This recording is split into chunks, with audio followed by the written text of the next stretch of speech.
not immodestly, just honestly. I even fascinated myself. Jordan for three. Yes! That is an NBA Finals record. Michael following it back up again, throws it down. Here's Jordan for three. Yes! Michael indicating he can't believe it.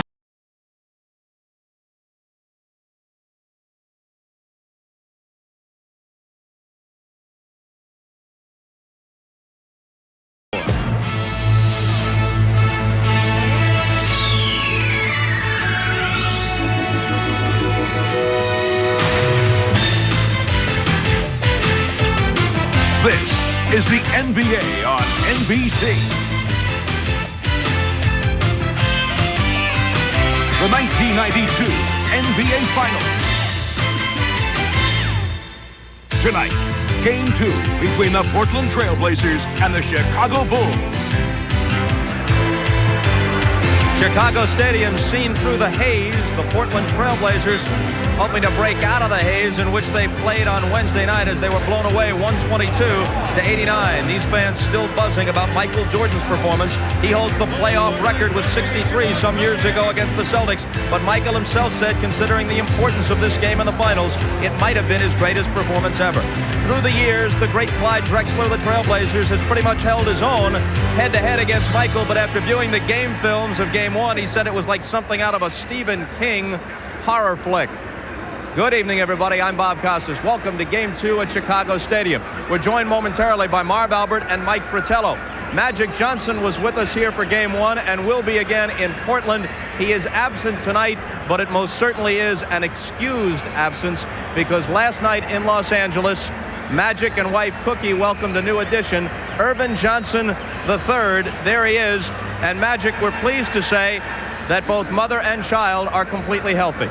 Yes, they are. The Lord has really blessed me and given me a healthy wife, and we just got the test back from the doctor, and the baby is healthy and strong and negative. So, yeah.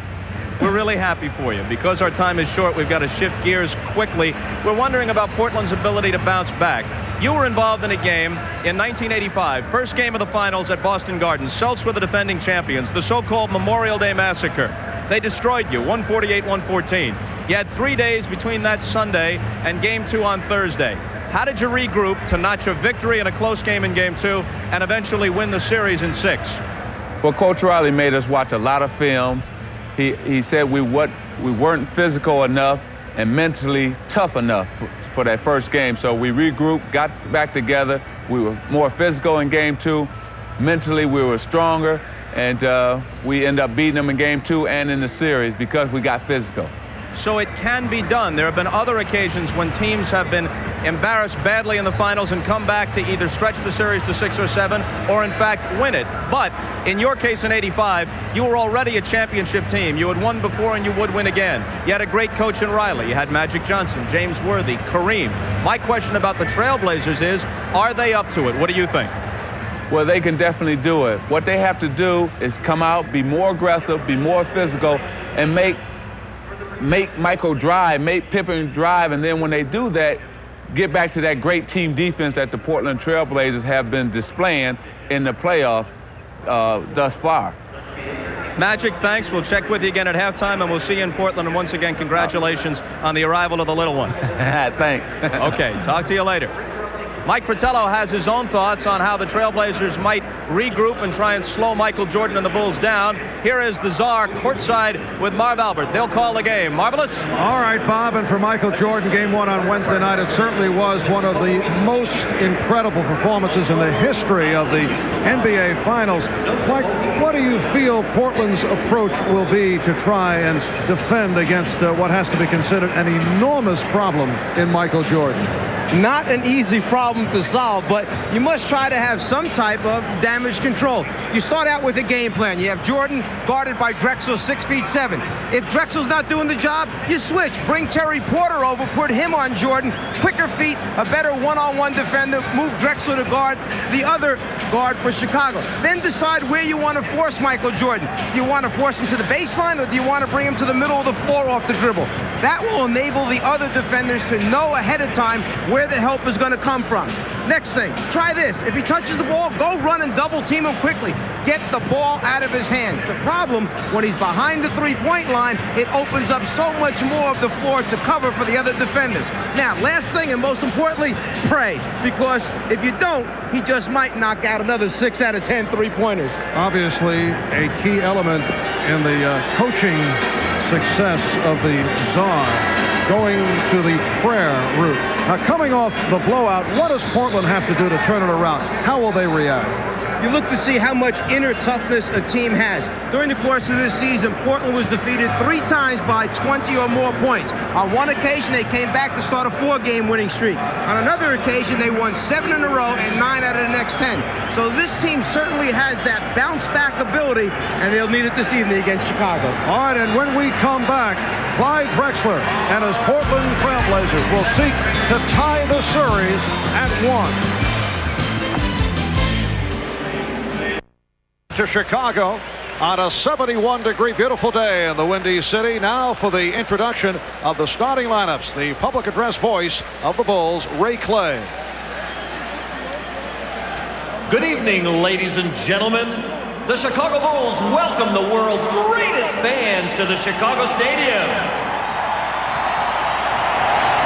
Tonight's Game 2 of the NBA Finals is between the Portland Trailblazers and your Chicago Bulls.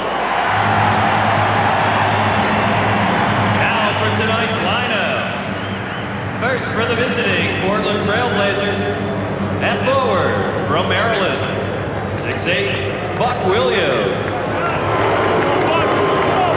A 6'7" forward from Longwood College, Jerome Kersey. At center, 7 foot from Eastern Illinois, Kevin Duckworth.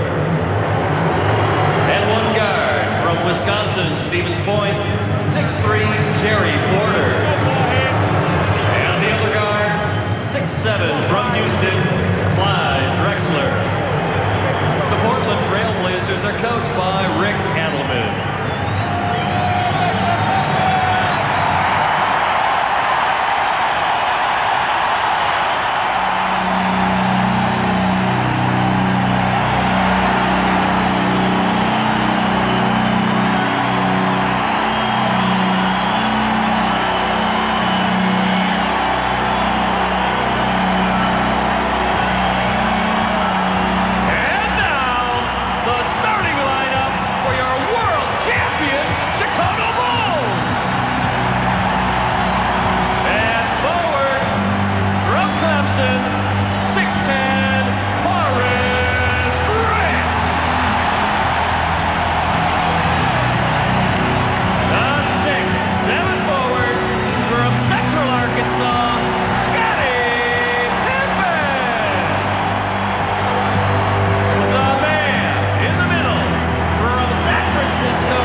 And for, indeed, the very best in sideline reporting, here's Ahmad Rashad.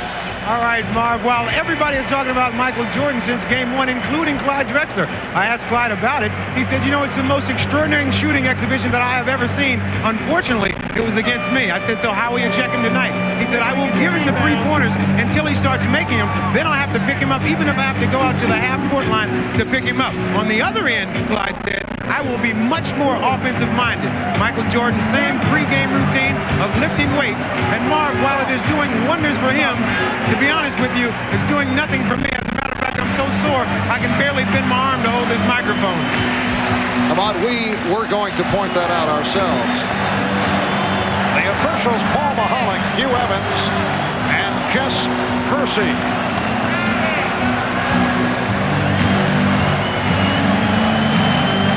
Hall of Famer, former DePaul University coach Ray Meyer, who is a huge favorite here in Chicago, taking part in the ceremonial opening tip. There's Ray.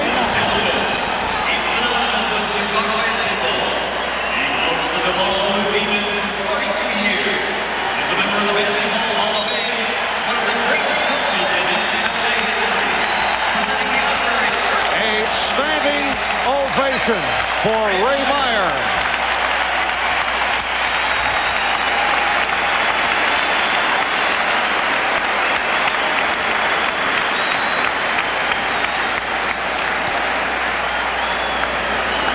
And now we are set for game number 2 of this best of 7 NBA final.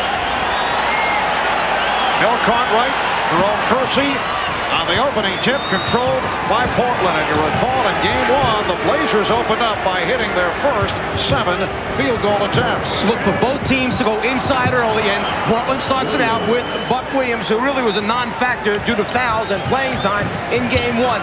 Point of concentration for Chicago. They do not want Duckworth to get off early. We know Chicago likes to go to Cartwright in the beginning of games.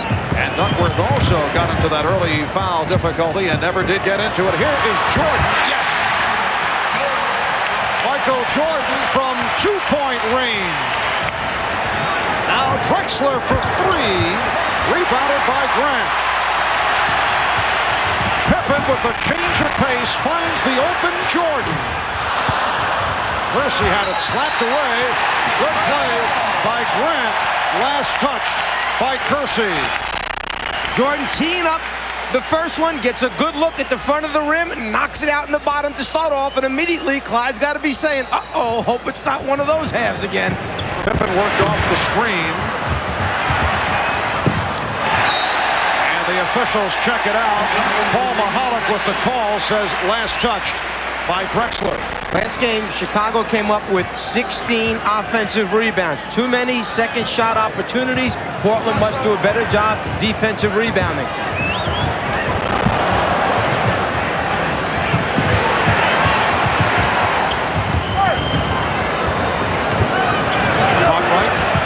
Back out for Jordan again with the room. Once again, Michael Jordan working his way free, and he has hit on his second field goal. Part of that responsibility goes to the screeners, the guys who are designated to free Jordan up to get those shots. Buck Williams working hard, had it deflected. Pippen puts the move around Kersey, and he's fouled.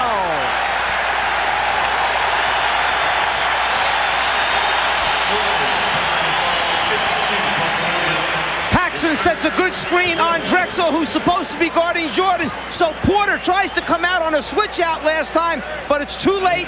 Jordan gets a good look. Porter, no time to recover on a switch out. A deuce.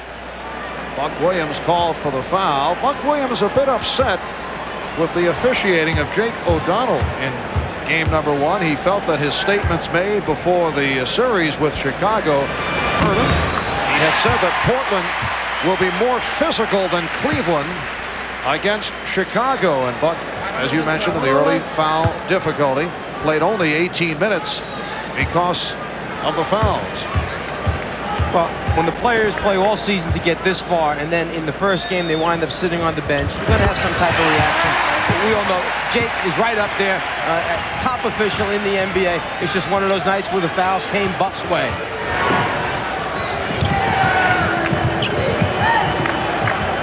2 minutes have gone by in this first quarter. Porter for 3, a bad shot, air ball, and Jordan's pass picked off by Kersey. Drexler met on the switch by Grant. Nice pass from Williams, and Duckworth able to hit. The Bulls 6 and the Blazers 4. And Portland staying with the matchup. Clyde Drexler against Michael Jordan. And now Jordan gives it off to Cartwright after the post-up move. Cartwright had it knocked away, and it will be Portland possession. Interior passing inside, big man to big man, produces easy scores. Terry Porter being played by John Paxson. Drexler with the step, beating Jordan, then rejected by Grant. Nice play by Kersey. It's a 3-on-1. Drexler, yes, and it counts. A facial served up by Clyde Drexler, and the foul committed by Bill Cartwright. Well, this just might be the spark that this team needs by Clyde Drexler. Taking it to the basket, a piece, rejection. Pippen starting out on the break, and then the good hands and deflection turn it right around, and here it is now, the momentum perhaps that Portland's been waiting for. The Trailblazers with a 7-6 lead. Drexler trying to turn it around from the 5 for 14 in 31 minutes, plus 4 turnovers in game number 1. He came into the series averaging 26 per game in the playoffs. Pippen passed on the 3. Here's Jordan for 3, and it's rebounded by Williams. Grant with the steal. That's the second time now for Chicago that just hanging around the basketball after a rebound has either stopped the fast break or in that case produced an easy score. Last time Portland had a man all the way down the floor, but Cartwright hung in to stop the break. Crowd wanted to travel, instead the rejection, and then Williams on a recovery is able to hit, plus the foul. So Buck Williams opening up in very aggressive fashion. Hacked by Horace Grant. He'll go to the line. When you think you have the rebound against Chicago, you have to pay attention because their big men, the power forward and center, will hang in and try and slow down your outlet pass. And then Buck Williams, who is known for his work ethic, stays after it and comes up with the score. And Mike, you can see right at the start, it is a different mentality here for the Portland Trailblazers. They have come out very aggressively, certainly in contrast to what we saw here on Wednesday. And you have Duckworth, you have Buck, you have Drexler on the dunk, baskets inside the paint rather than just pull-up jump shots. Portland 10, Chicago 8. Pippen with a pull-up. That is his first field goal, and the game is tied at 10. 4 minutes gone by. Drexler changed his mind. Here's Porter. Played tightly by Paxson. It counts. And the foul called on Paxson. Terry Porter will go to the line. Well, the backcourt for Portland has been the twosome that's carried them through this season. Porter on a scoring binge lately in the playoffs. Off balance, still gets it over Paxson. Timeout taken by Phil Jackson. We'll be back in a moment. This past Wednesday night in Game 1, Michael Jordan put on a three-point shooting exhibition and a stunning performance, but taking too many threes can hurt his overall performance, according to Michael. My three-point shooting is something that I don't want to excel at because it takes away from all phases of my game. My game is a fake drive to the hole, penetrate, dish off, dunk, or whatever. And when you have that mentality, as I found out in the first game, of making threes, you don't go to the hole as much. You go to the three-point line and you start sitting there waiting for someone to find you. And that's not my mentality. And I don't want to create that because it takes away from my other parts of my game. To show you the difference from the regular season, Jordan made only 27 the entire regular season in 80 games, 27 out of 100 attempts. Meanwhile, Drexler made 114 out of 338. What a difference, almost 3 times as many. I asked Michael before the game, is he now considering taking part in the long-distance shooting competition, All-Star Weekend next year? He said no. Well, last time he did that, he wasn't real happy with the results. Several years ago, he did take part and hit only a couple and finished way down in the competition, and said he now has new respect for those who hit the three-pointer with proficiency. In fact, he came in the locker room and gave his sneakers to Bobby Hansen and said, "Here, take these." All right, Pippen getting the roll for his second field goal. It's the Bulls and the Blazers tied at 12. 4.5 gone by in this first quarter. Now Pippen matched up with Duckworth. Cartwright comes over to switch back. Duckworth going one-on-one with the driving hook. The Trailblazers feel they have the advantage in the matchup offensively with Duckworth against Cartwright, and they'd like to get Duckworth going. Cartwright did not have the shot, so got it out. Grant rebounded by Drexler. Well, they are more scoring opportunities for Duckworth than there are for Bill Cartwright. Normally, Chicago goes to Cartwright early in games, but doesn't come back to him. Duckworth is a factor throughout the game for Portland. Horace Grant called for his second foul. And the fouls eventually take their toll in game one. It was Buck Williams who picked up the fouls early. Here, Grant with 2 quick ones. Drexler 1 for 4 here at the start. And Paxson run into by Kersey. Jerome Kersey, who did not have a good one here on Wednesday. In fact, he has struggled against the Bulls here at Chicago Stadium during the regular season, and 0 for 8 here in Chicago. If you take the last 2 games these teams have played against one another, the matchup of Pippen against Kersey is 44-9 in favor of Pippen as far as points. Kersey was telling us yesterday after practice that he just doesn't seem to come out aggressive enough here at Chicago. He just can't put his finger on it. Here's Duckworth. And it's handled by Grant. Game tied at 12. Pippen changed his mind. Cartwright shooting. Bill Cartwright with his first field goal. Bulls 14, the Trailblazers 12.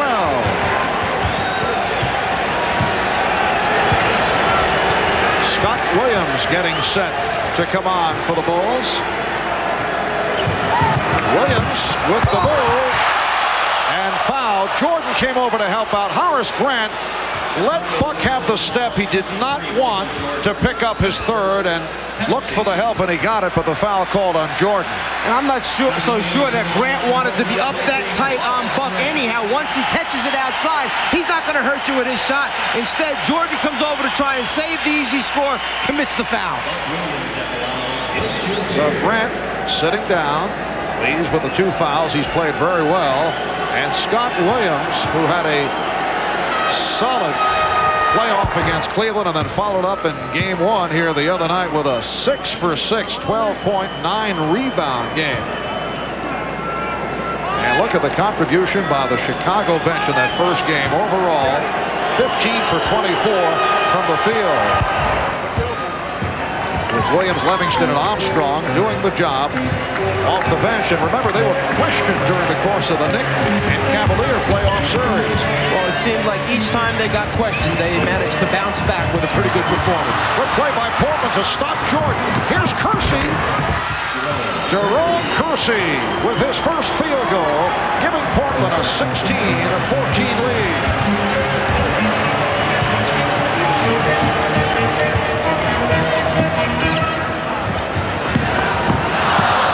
Williams knocking it off Scott Williams. It will be Portland ball. Well, last game it was 21 turnovers for Portland, only 11 for Chicago. Already here, early in the game, 5 turnovers for Chicago and only 1 for the Trailblazers. 5 minutes remaining in this opening quarter. Duckworth feeling the contact from Cartwright and hits. Strong move by Kevin Duckworth. And Portland leads by 4. 6-0 run by the Blazers. Cartwright getting inside, but it will not count. A foul called by Hugh Evans before the shot attempt. Well, this early in the game, Chicago has not decided yet to come back and double-team Duckworth. So basically, Cartwright has to play him one-on-one, and that time with the strength and size, Duckworth gets a good look. But at the other end, they're going to come right back and keep attacking to try to put the personal fouls on Duckworth. And that was the first on Kevin Duckworth. Bulls trying to get Cartwright involved. That is his second field goal. Portland by 2. Porter made by Paxson. And rebounded by Scott Williams. Terry Porter not taking good shots. And that might be one of those times where people say the point guard mentality isn't all there with Terry Porter. He has more of a two-guard mentality. You just got a shot for Duckworth. Come right back and give the big fellow the basketball again. See if he can get on a roll, perhaps put a foul on Cartwright. Foul called on Kersey. That is his second.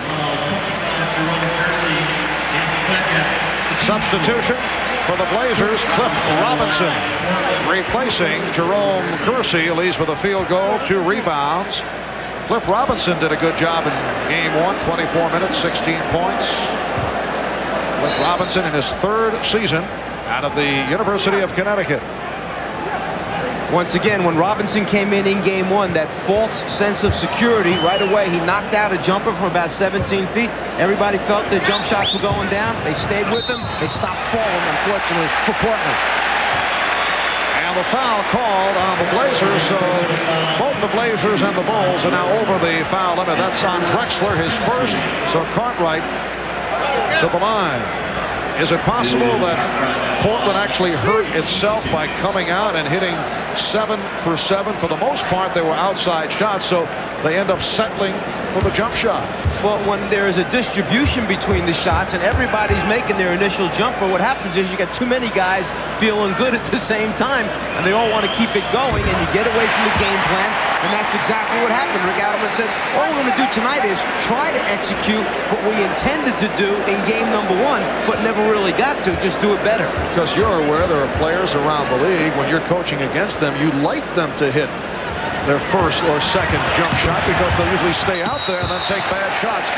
And we get the whistle from Mihalik for a lane violation, so Cartwright will get the do-over. It's because Bill Cartwright stops at the top right. Here, there's a hitch. People think he's going to follow through. You see Drexler stepping in. That's a lane violation. You cannot step in before the ball is released from the shooter's hand. And the shooter may not cross that foul line until there is contact with the rim or backboard. And this occurred the other night in game 1 with Cartwright. On the line, he forced the lane violation. He was not able to take advantage on Wednesday. He did right here. That's a violation as Drexler lost possession of the ball, bounced it, and Chicago will take over. Well, what Jess Kersey is saying is that Buck Williams actually passed the ball inbounds as it fell out of his hands, and then Drexler picked it up and walked out of bounds with it. Buck right there lets it go. Drexler was inbounds and stepped out of bounds. A change of possession, a violation. Timeout taken by the Trailblazers. When we come back, it will be Chicago ball. This is a very close and difficult call. What they're saying is that Buck, when he drops it, actually passes it right now to a guy who's inbounds. Then Drexler, going from inbounds, touches it and takes it back out. A reverse angle, a different look at it. Is Drexler out of bounds is the question before he touches it. Has he established out of bounds position? He's in, he takes it out. That's the call. So the Bulls get it back in their front court. 3:51 remaining in this first quarter. The game tied at 18. Danny Ainge has checked in for the first time.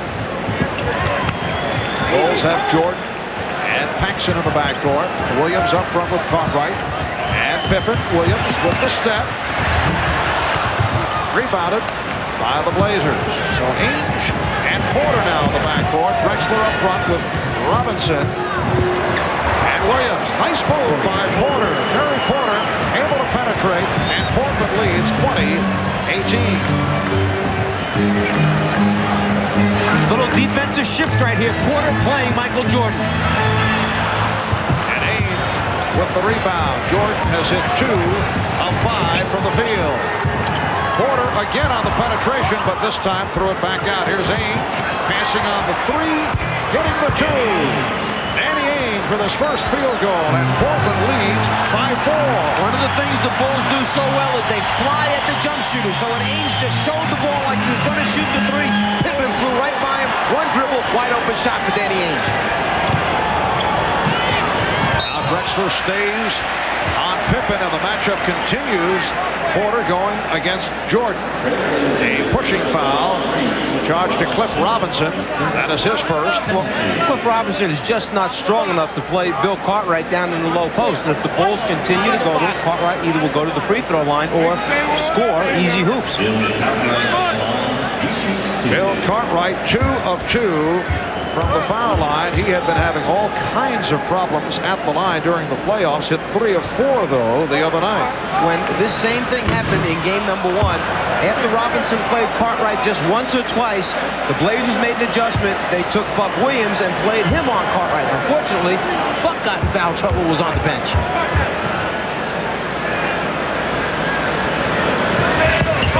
There was everybody jumping into the lane, but it was all legal this time. Off the motion by Cartwright. Robinson with the open shot. Air ball. Drexler saving for Buck Williams. What a play by Clyde Drexler. The Blazers by 6 with 2:25 remaining in this first quarter. That's one of those hustle plays that Portland got very few of in game 1, but they mean 2 points when you get after it. And Michael Jordan has been off in this first quarter. Robinson on the run. He's hit by Cartwright. Well, Robinson may have problems guarding Cartwright in the post, but Cartwright has problems chasing him in transition in the open floor. Foul committed by Cartwright is second.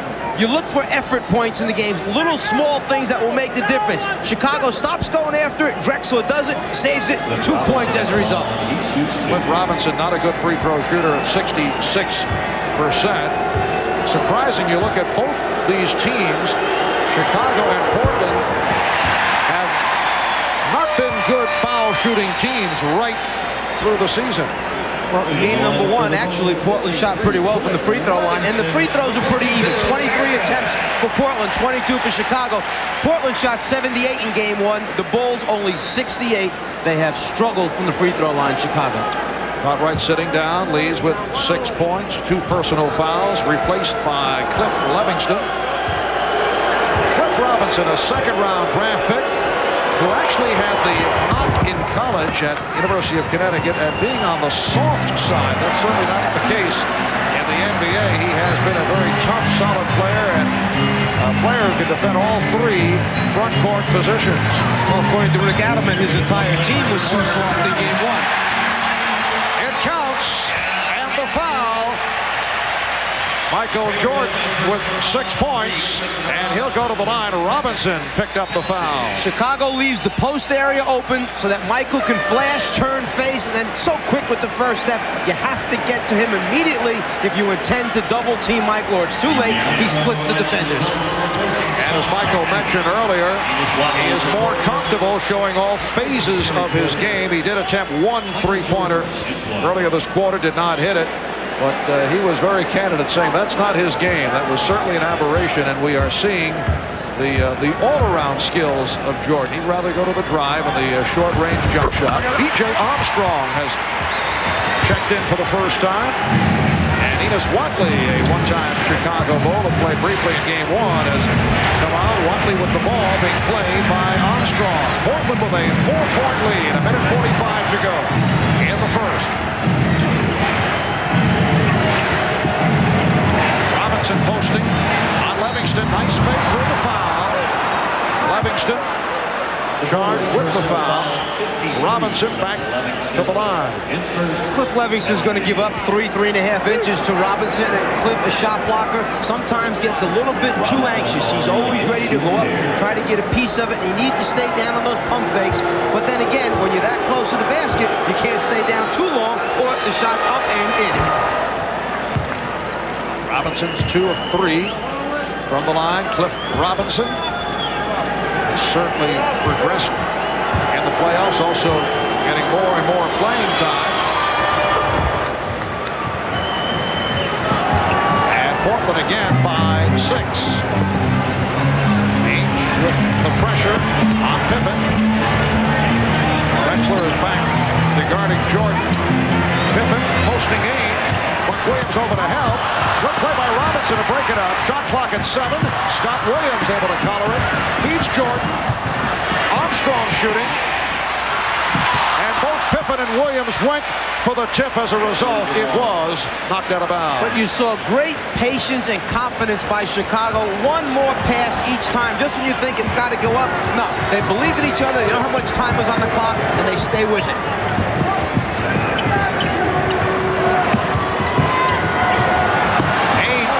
That's 2-point range. Danny Ainge hitting on his second field goal. And it's the biggest lead of the night for Portland. 29-21 with just under 1 minute remaining in the first. The preaching of aggressiveness, the extended Portland Trailblazer defense, slowing down Chicago, just taking him out of the normal rhythm, making him think that, hey, this team's getting up, getting after us a little bit. Livingston did not look pretty, but he'll take it. Portland 29, Chicago 23. Drexler off the crossover was stopped by Jordan. 10 on the 24. 25 seconds of the quarter. Ainge, oh, he's on fire. Danny Ainge with the turnaround, his third field goal. The Blazers 31, the Bulls 23, and Chicago will hold for a final shot. 15 seconds to go in this first quarter.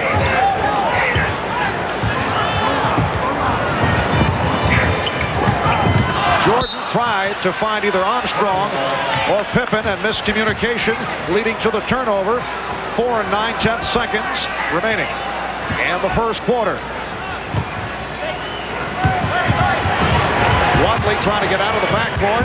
Ainge pops it. So that's the end of the first. And a strong start for the Portland Trailblazers. They lead the Bulls here in Chicago by the score of 31-23.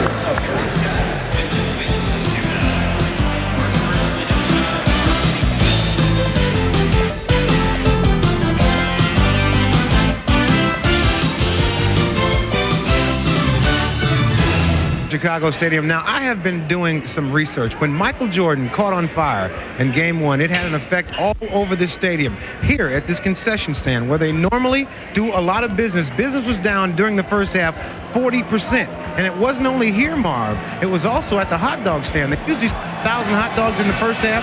Because it was lighting up inside, they only sold 225. All I can do, Marv, to keep giving you the inside stuff here. Just fascinating. A moment ago, Scottie Pippen with a bad left wrist is hand-checking with his right hand, but wants no part of contact with Ainge. He keeps that left hand out of there. It's very sore, and you can see that he does not want Ainge to hit it. Scottie telling us prior to the game that he is still, oh, what a pass from Pippen, finding Grant. Scottie Pippen saying that he's still bothered by the wrist and ankle injury that hampered him throughout the early series. Drexler buries the jump.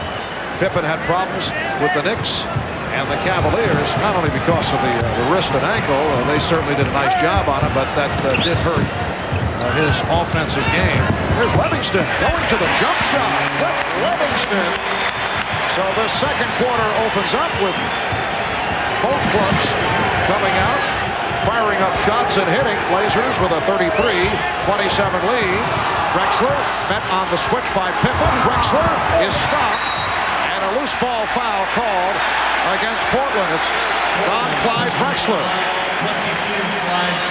That is his second foul. Setting the Bulls, B.J. Armstrong and Scottie Pippen will operate at the guard positions. Michael Jordan sitting down. Scott Williams up front, along with Horace Grant and Cliff Livingston. And for the most part, Pippen will run the club. Grant played by Robinson. Livingston posting up on Ames, goes to the glass and draws the foul.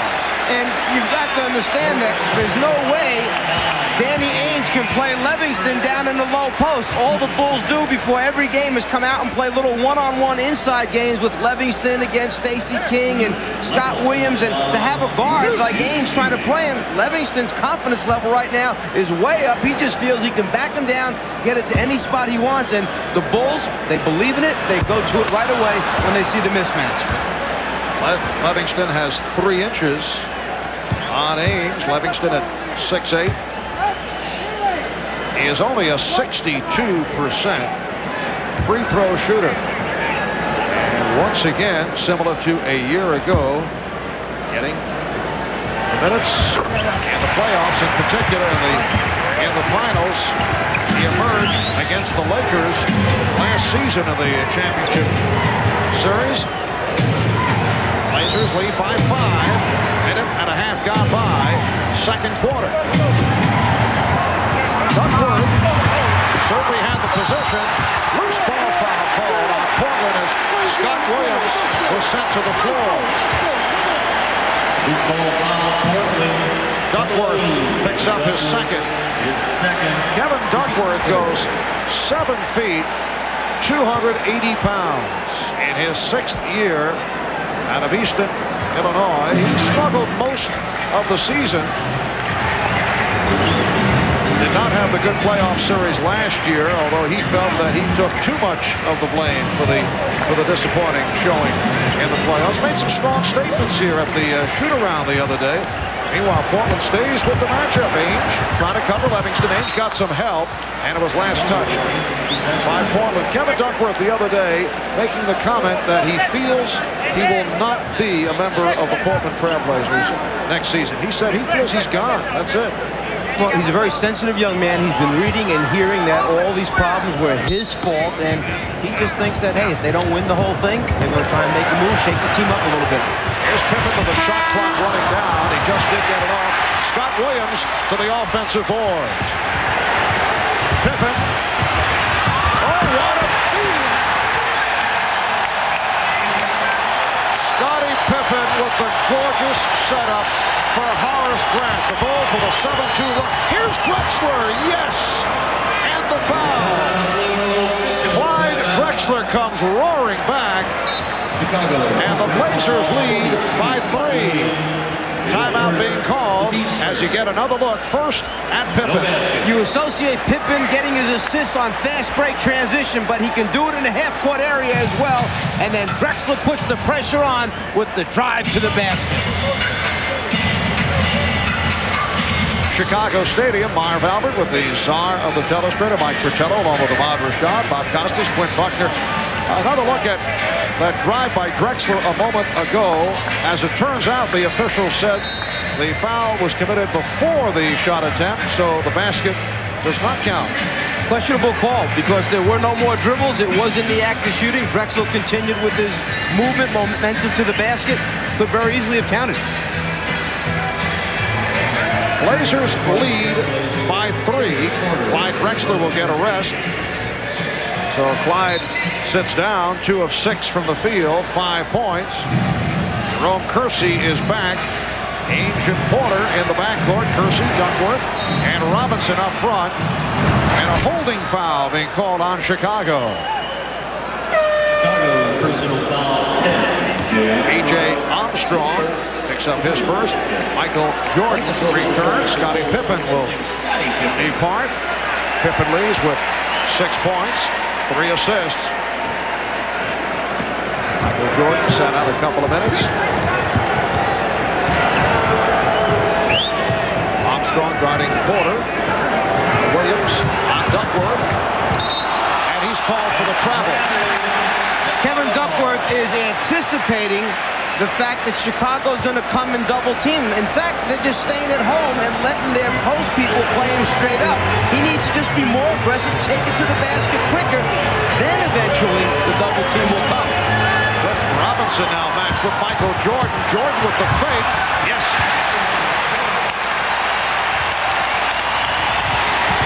Portland by 1. 3 minutes in, second quarter. Terry Porter got the good look. That's his third field goal. He has 6. Portland 35, Chicago 32. Rick Donovan staying with Cliff Robinson on Michael Jordan.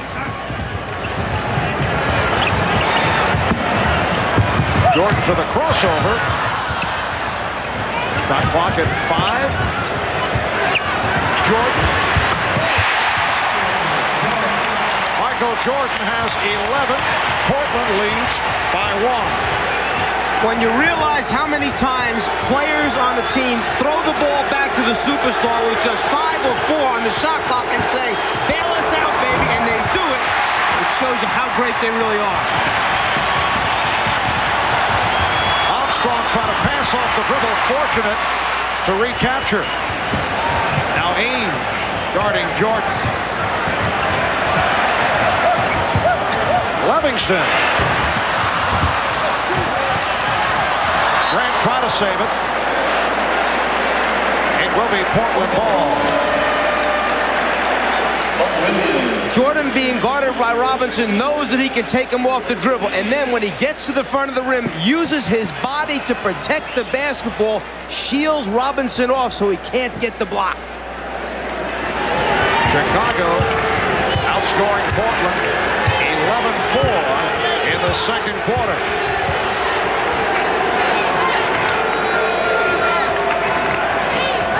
Williams has returned. E.J. Armstrong looking to close the path on Terry Porter, was called for the block. Now Clyde Drexler is back. Comes on for Cliff Robinson. This is game 2 of the best of 7. Game 3 coming up Sunday in Portland.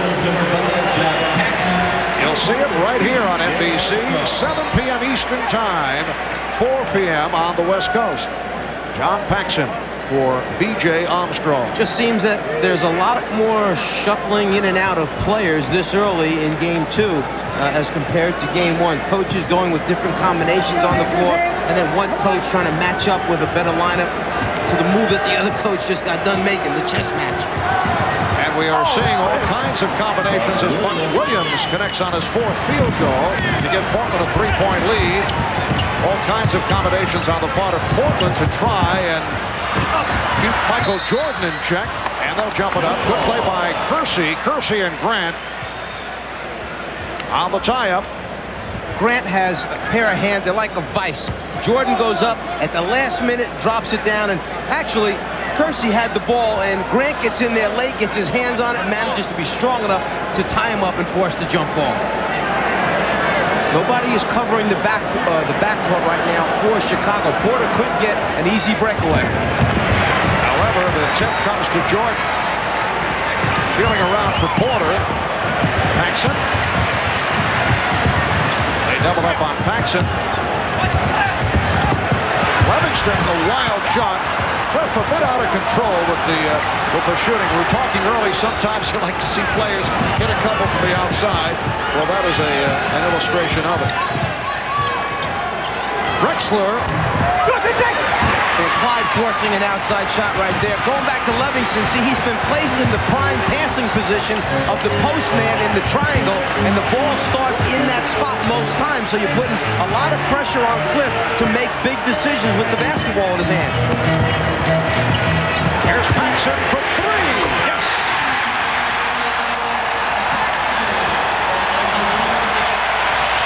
John Paxson, who was in foul difficulty on Wednesday, played only 19 minutes, took only 4 shots, hit 2 with his first field goal tonight.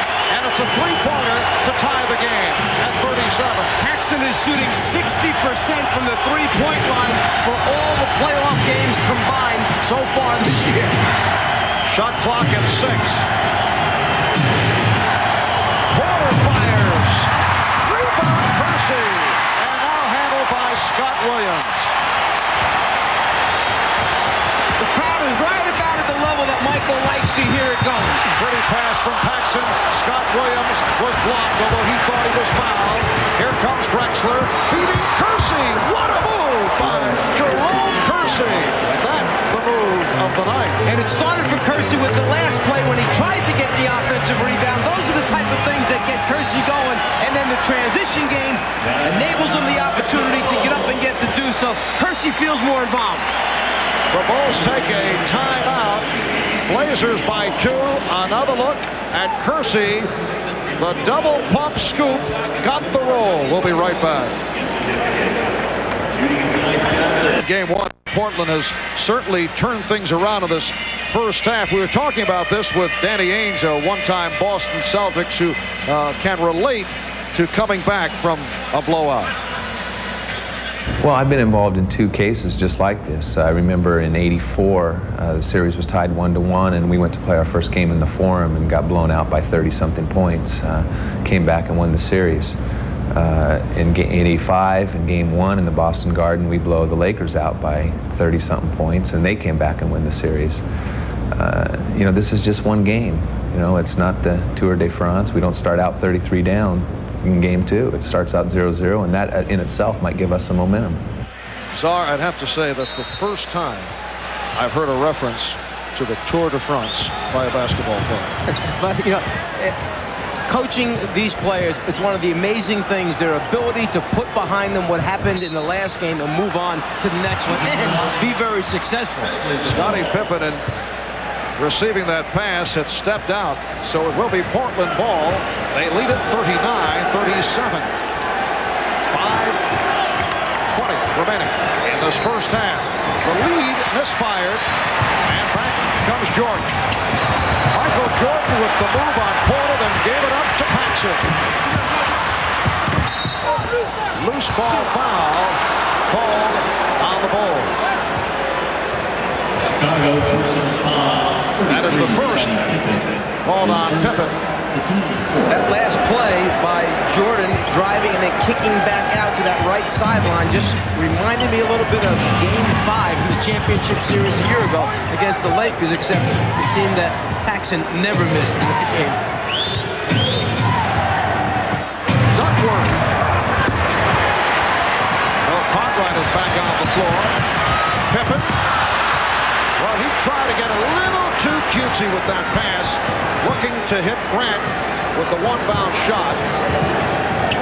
And the Bulls turn it over. I like that. Cutesy. Thank you, Bert. Cutesy. Duckworth passing on the shot. 5 on the 24. Drexler. Clyde Drexler with his 3rd field goal. He has 7, and it's Portland 41, Chicago 37.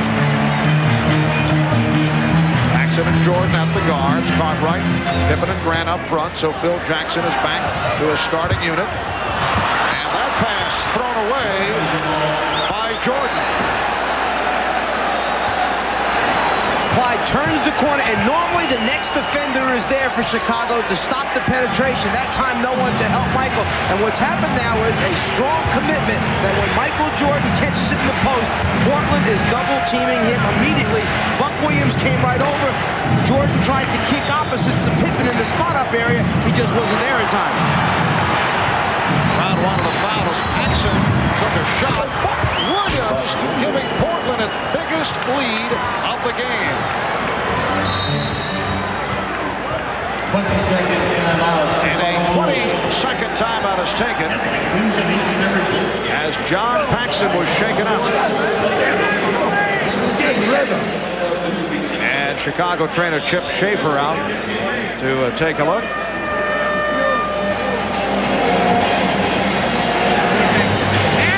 Paxson thought he was fouled, but did not get the call.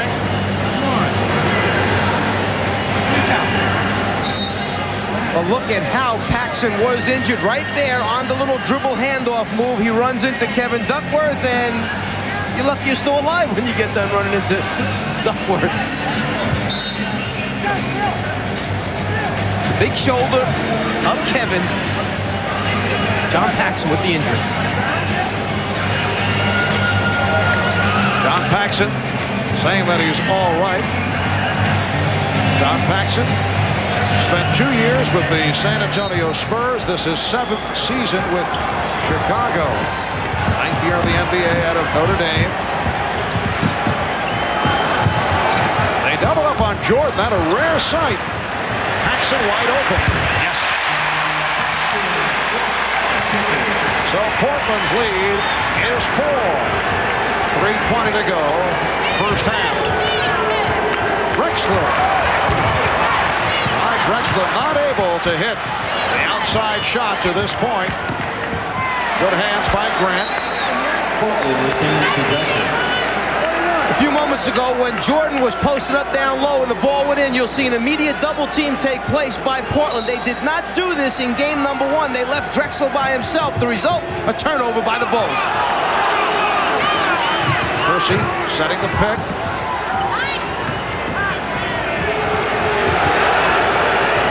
Shot clock at 5. And a foul called on the Bulls. Portland taking time. Cartwright called for his third. 2:56 to go in the half. Costas, and coming up on the Prudential Halftime Report, we'll talk live with a pair of Olympians. First, the Sixers' Charles Barkley, who'll share some opinions on Philly's new coach, Doug Moe. And then we'll hear from Duke's Christian Laettner, the only collegiate player on the U.S. Olympic basketball team. And we'll also update you on today's action at the French Open with American Jim Courier beating rival Andre Agassi in today's semifinals. Right now, let's go back down courtside to Marv and Mike. All right, Bob, 2:56 remaining first half, and the Blazers leading by the score of 43-39. Let's look at Clyde Drexler take a jump shot here. Most right-handed shooters use their left foot. Clyde uses his right foot as his pivot foot. If you watch Jordan and the other players, right-handers like to use the left foot and swing in with the right leg.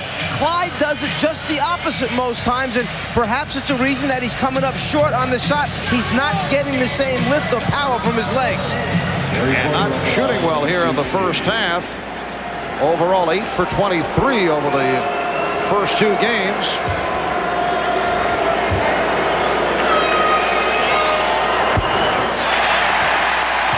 Terry Porter is 0 for 2 from the line. Will Perdue has come on for the first time. Bill Cartwright departing after collecting his third foul, so it is Perdue up front with Grant and Pippen. Portland 44, Chicago 39. I feel a little funny talking about getting lift, you know. I see. To Clyde. I had a problem with lift myself. Oh, a little self-defacing humor here from the zone. Upworth now played by Perdue. 2.5 remaining. First half. Drexler way off in his three-point attempt. And he shot it the same way. Right foot is his pivot foot that time. Portland now 1 for 12 in the series from downtown.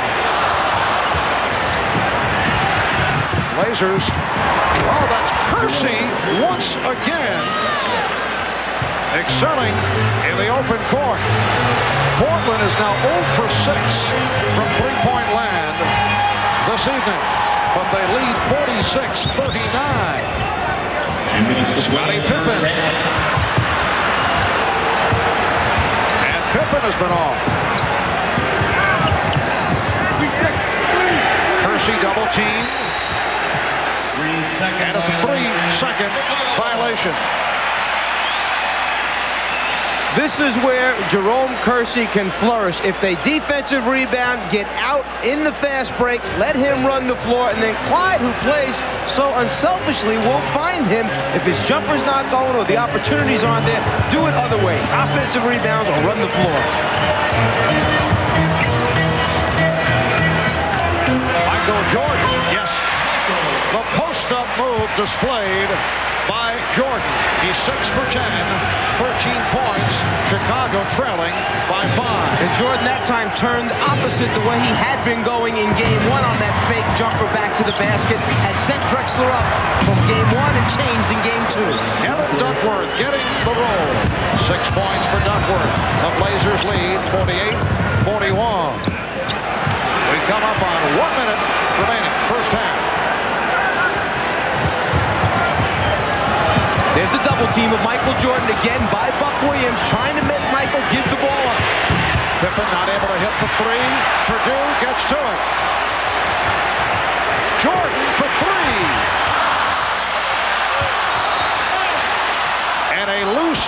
foul is called. It's on Will Perdue.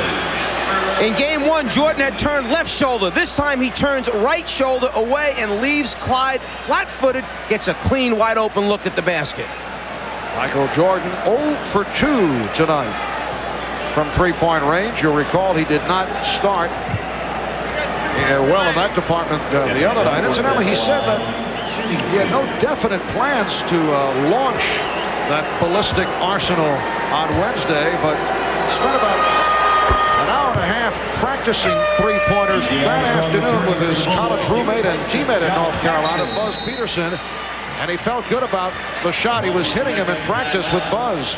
Well, they can't decide who to give the credit to, Buzz for shooting or Ahmad for lifting weights with him that day. Off the top of my head, I'd go with Buzz myself. I agree with you. 42 seconds remaining in this first half. 20-second timeout has been taken. Portland with a 49-41 lead on Chicago. Let's go to Ahmad Rashad. All right, Marvin, talking about the Bulls. Scottie Pippen, who has a bad left wrist. He hurt it in the New York series, and it's still been bothering him. Every time he takes a shot on it, he gets some twinges in it, but he's still able to play. As far as John Paxson is concerned, he hit knee-on-knee with Kevin Duckworth, and he also had some tendonitis right in the spot where he took the shot. So every time he comes to the bench, they're icing it, trying to keep on top of that injury. Marv? Thanks, Ahmad. Kevin Duckworth looking for his 8th point. Big factor in game one was the rebounding of Chicago. 16 offensive boards, out-rebounded Portland 44-38. Right now it's 17-17 rebounding, and it's because Buck Williams and Duckworth have been on the floor playing minutes. In game one, Duckworth 25 minutes, Buck Williams only 18 minutes. Pippen. 8 points for Scottie Pippen. Portland by 7.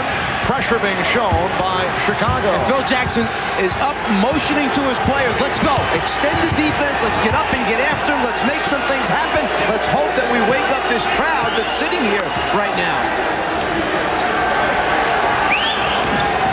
Drexler got the step, and he drew the foul. So Clyde Drexler will go to the line. Will Perdue called for his 2nd foul.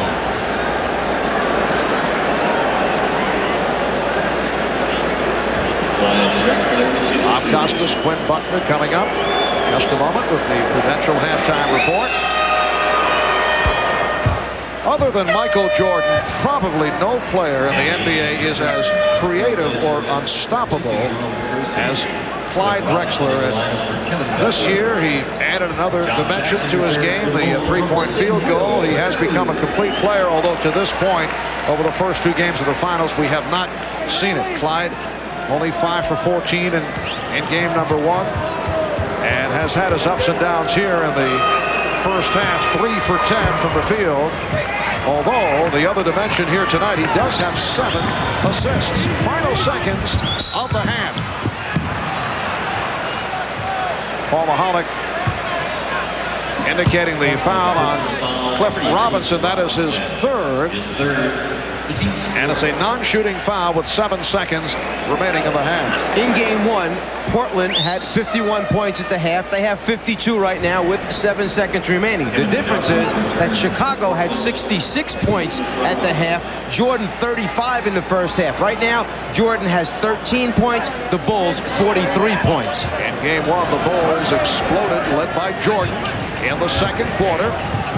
Not the case here tonight. Michael Jordan with 15. Blazers by 7. Drexler able to receive the pass and hit the shot. He held him off with his body, knew that he had the position. He waited for it to come down, just like a post lob pass, except it happened full court. The Bulls wanted the foul. They did not get the call. So halftime in Chicago, it's Portland by 9. Here's another look at that long pass down court. He holds him off with the left shoulder and arm. Obviously has the size advantage against B.J. Armstrong. And then the clock does not begin until the ball is touched. Kind of like a wide receiver going downfield, holding off the defensive back. Michael Jordan with 15. Buck Williams leading Portland with 13. Clyde Drexler has 11. Bob and Quinn coming up, along with Charles Barkley and Christian Laettner. Will be back in a moment. Following the Game 1 blowout, the attitude toward the Portland Trailblazers, not only by Chicago fans, but by a large portion of the media, was more than critical. It was almost disdainful.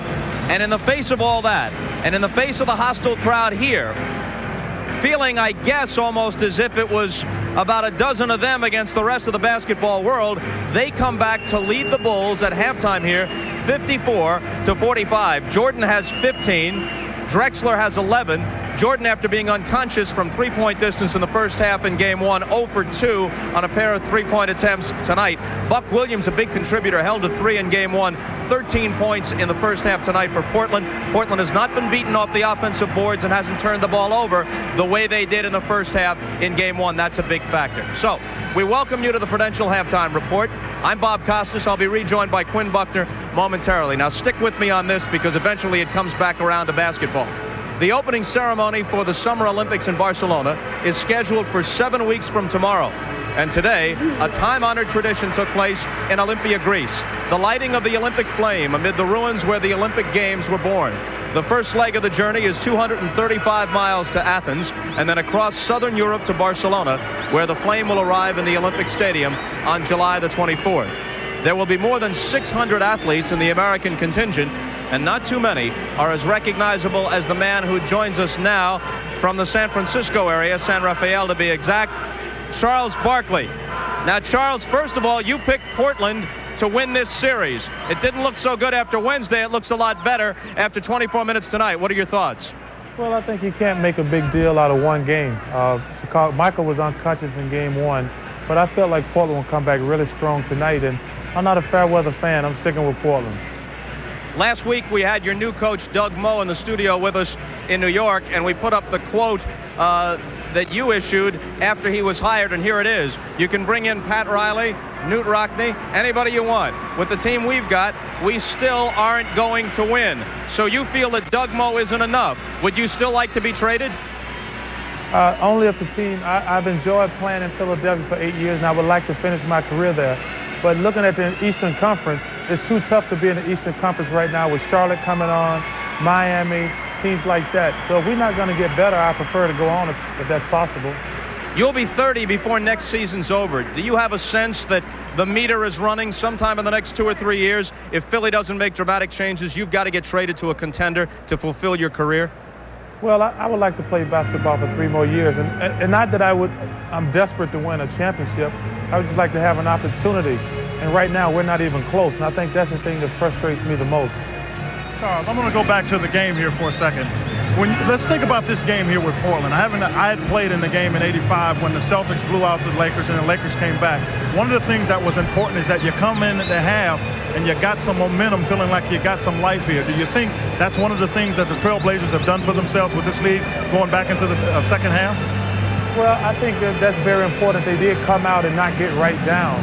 Obviously, Chicago might be a little overconfident after Game 1, but Portland just hung in there. And I think right now, Portland's not really playing that well. I think Chicago has just had a letdown, and Portland, I think they can win the game. And one more question here, Charles, before a break, and it's back to the Philadelphia situation.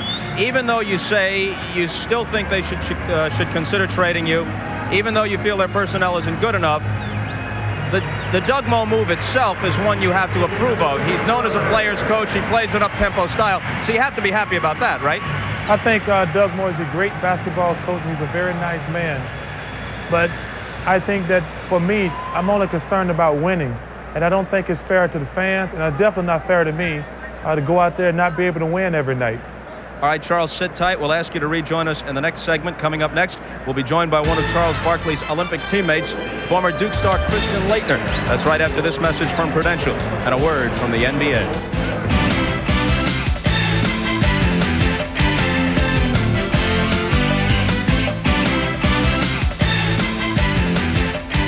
Joining us now from Durham, North Carolina, is the College Player of the Year, Christian Laettner of Duke. Christian is the only member of the U.S. Olympic men's basketball team not yet in the NBA. But before we get to Christian, Let's ask Charles Barkley just what he envisions Leitner's role will be in Barcelona. Charles? Well, he's going to have to carry some bags, Bob. He's a great basketball player, but he's going to be carrying some bags in Barcelona. Christian, what do you think? Well, I think that's fine, Bob. I already told Charles that I'm lifting weights as much as possible to be able to carry everyone's bags. We're watching 3 Olympians tonight, Drexler, Pippen, Jordan. You're the only college player. How do you feel about it? About the Chicago-Portland series? No, just about the idea of joining this group of NBA players as the lone collegian. Well, obviously, I love it.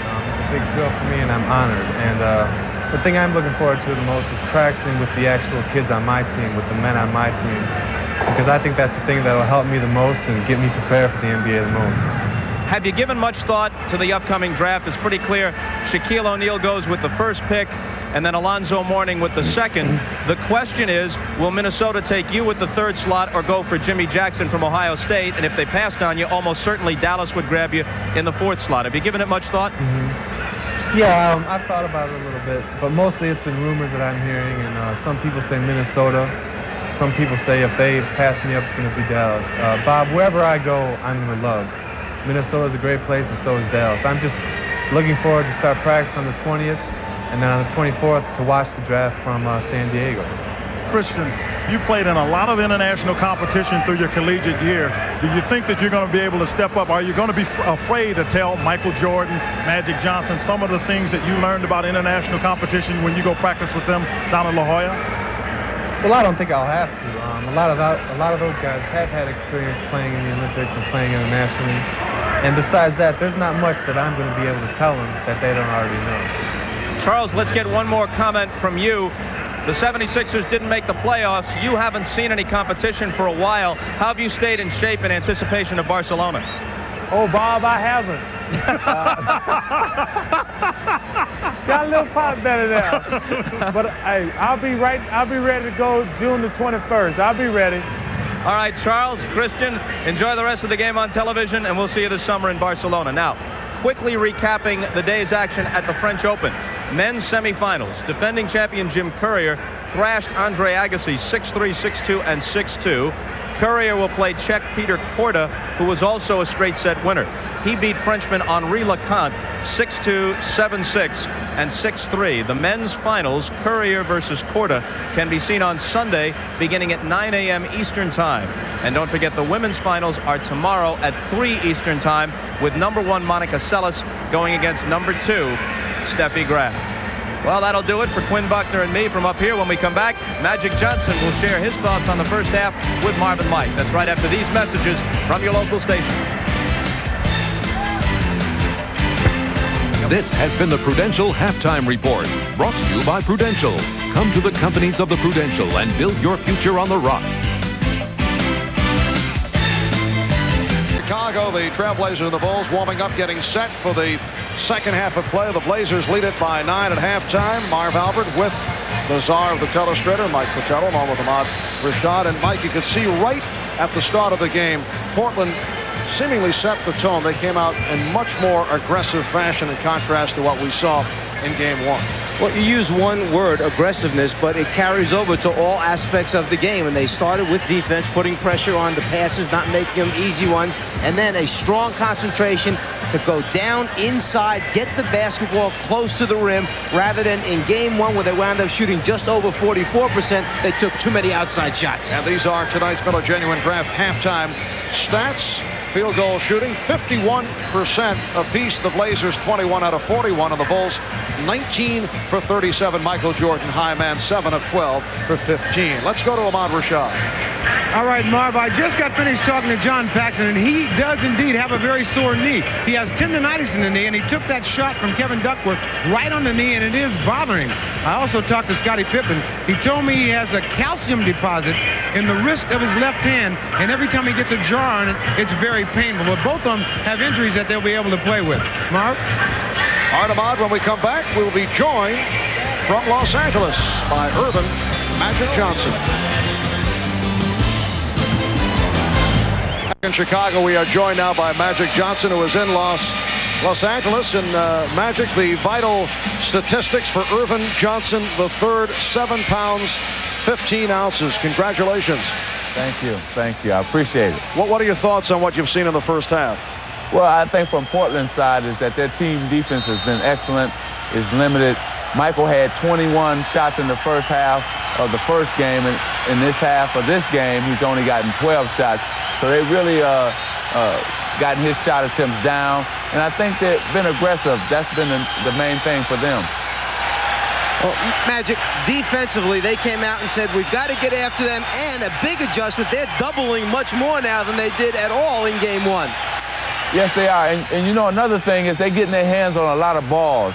They've caused a lot of turnovers, and you know once Portland causes turnovers, they usually score on those turnovers, and they've been able to do that. Now they have to just keep that going into the second half. All right, and the second half is underway. Here's Jordan.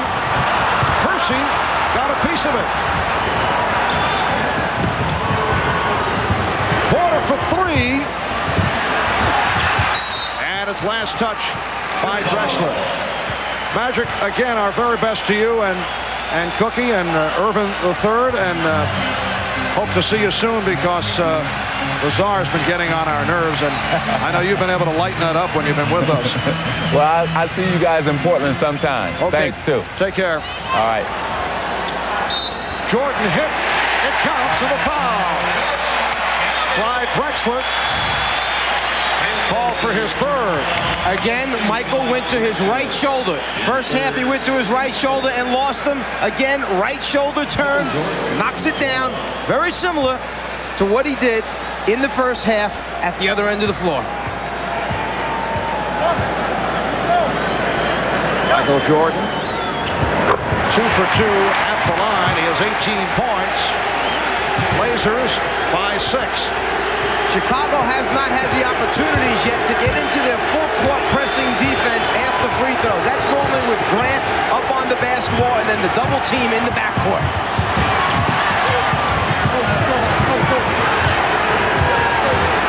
Drexler had a good shot by Clyde Drexler. However, Jerome Kersey able to get to it. You can certainly question the shot selection of the Portland Trailblazers. Well, it just doesn't look like he's on balance, but he's made enough of them in his career that he feels comfortable taking them, and so does Rick Adelman. Crowd wanted to travel. Pippen with the steal, and that is called a double dribble. So the Bulls with another turnover. That's their 11th. Well, it's one of the first times that we've seen the Bulls step up in a passing lane and get a piece and a deflection, and Scottie just couldn't find the handle. The ball came up. He touched it with both hands. Good call. Porter and Drexler in the backcourt. Kersey, Duckworth, Williams up front. Minute and a half gone by in the third. Drexler with the spin. Oh, what a move by Clyde Drexler. He has 13, and the Blazers lead 56-48. They've led by as many as 9. Paxson and Jordan at the guards, Pippen, Cartwright, and Grant on the front line. Pippen hesitant to go to the outside shot, went to the drive, and he drew the foul. At the other end of the floor, Drexler knows that at a certain point, Michael's going to go for the steal, so you have to use that pullback reverse. There's the steal attempt, there's the pullback reverse, and then the beautiful finish with the left hand by Clyde. Kersey called for his third. Blazers with their second team foul.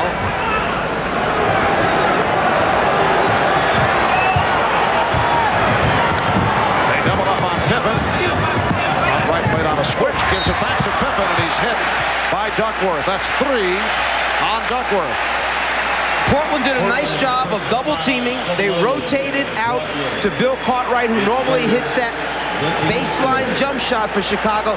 There's the double, there's the step out baseline jumper situation, but then it's the give and go opportunity that Pippen creates by moving without the basketball, and the nice return pass from Cartwright. Foul rundown for Portland, 3 apiece on Kersey, Duckworth, Drexler, and Robinson. for the Bulls, 3 on Cartwright.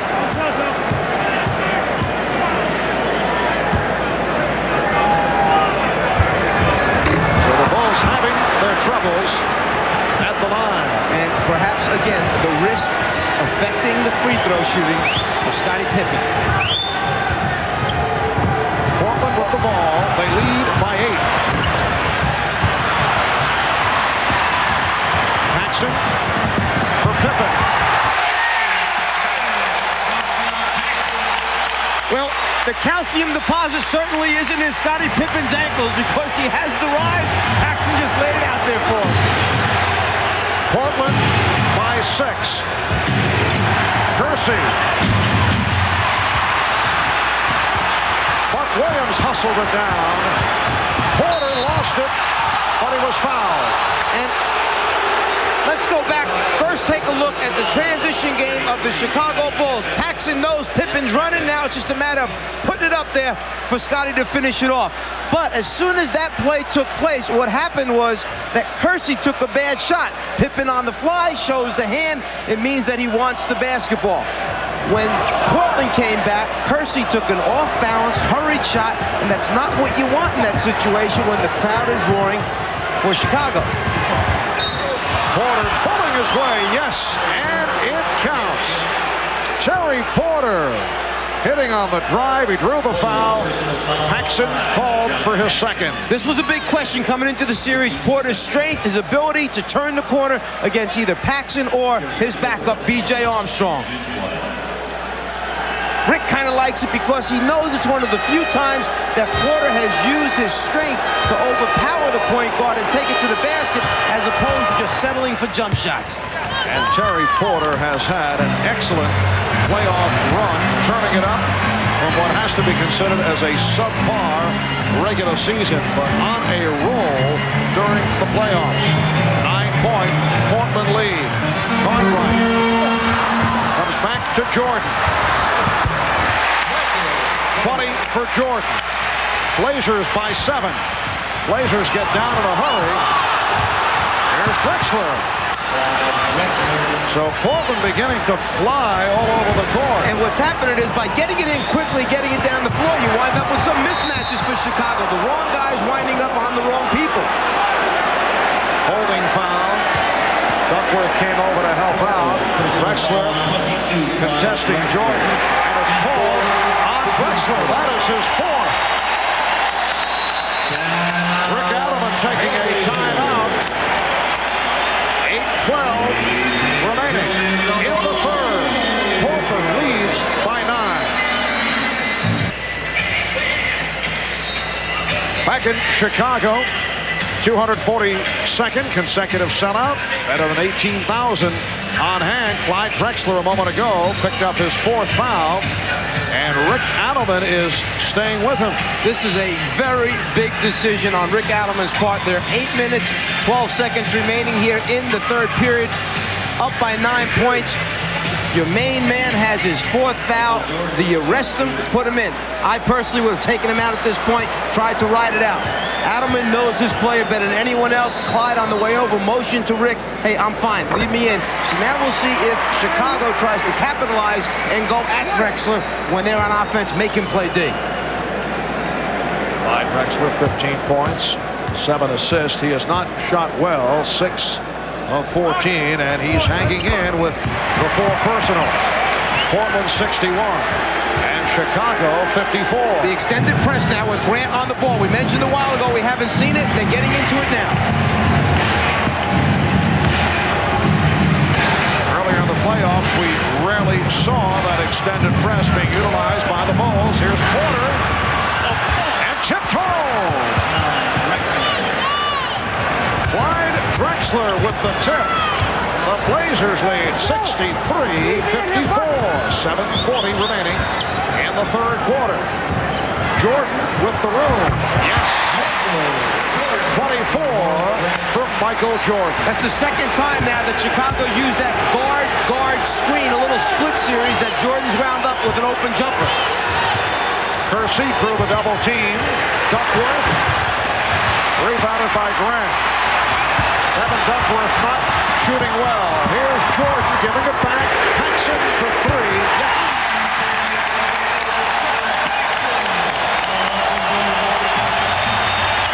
John Paxson with his second three-pointer. He's brought the Bulls within four.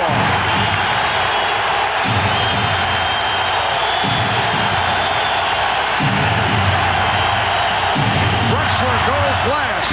Cartwright with the rebound. Jordan puts the move on.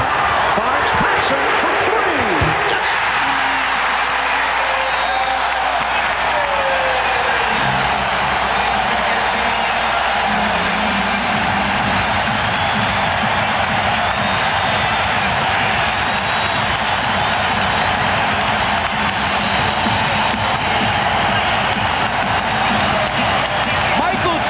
Tried to set this shot up for Paxson from the beginning of his move.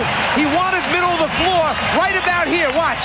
Middle, no. He goes right, still knows that Paxson's waiting for him, eventually gets it to him after he drew the defense away from the intended shooter. Go left, no, I'll draw the defense to me, then I'll go up, and I'll still know where he is after looking off Drexler with the head fake, eye fake, and then Paxson in the groove now, feels it, knocks out his back-to-back threes.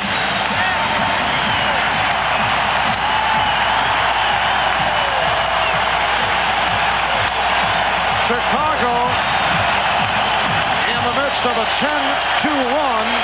The last minute and a half, John Paxson bringing back memories of Game 5 against the Los Angeles Lakers in the NBA Final last season when he was on fire.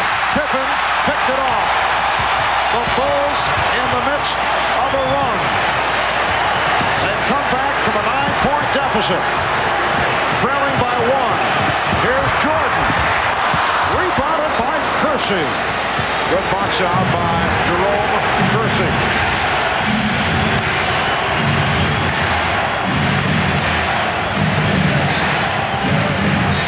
Drexler, yes, and it counts. A gorgeous move by Clyde Drexler, and the foul committed by Michael Jordan. Because he has 4 fouls, Drexler a little hesitant to take it all the way to the basket, so he's pulling up right now, trying to knock out the jumper. Jordan went for that swipe with the hand in there, instead got armed. Big shot for Clyde Drexler. It's a three-point play for Clyde. He has 20. Portland leads 66-62. So that's a three-point play and a follow-up layup for Drexler since Adamwood had to make the decision whether to take him out or leave him in the game. Jordan. And the Blazers by 2. Porter winds up on Jordan. Because of the fouls on Drexler, they cannot afford to have him pick up his fifth, but they had done it in the first half as well. So Porter is used to playing Michael Jordan. He's done it in the past. Kersey from long range. 8 points for Kersey. Portland leads by 4. So Clyde Drexler now back on Michael Jordan, and they isolate Jordan. The Pippen with the tip. Williams with the rebound, very aggressively. And Buck thought he was fouled. Pippen trying to pick it off. It will be Portland ball. In that matchup, Porter against Jordan, a few words taking place as they come down the floor. Michael probably letting Terry know that he might have some difficulties in trying to guard him in the low post area. And Jordan has turned it up here in the third quarter, 4 of 7, 11 points, and we still have 5 minutes to go in the third. 26 for Jordan overall. Drexler with 20. Right, jumping out, they double up and leaves Duckworth free. Kevin Duckworth taking advantage. He has 10. Portland leads 70-64. They double up on Jordan. Pippen. Rebound, Pippen. While all this is taking place, the one guy that's hanging out behind the three-point line, clapping his hands, is John Paxson, saying, "Don't forget about me." Here's a three thrown up by Drexler. The Bulls on the run. Portland able to get back. Paxson for three. Yes!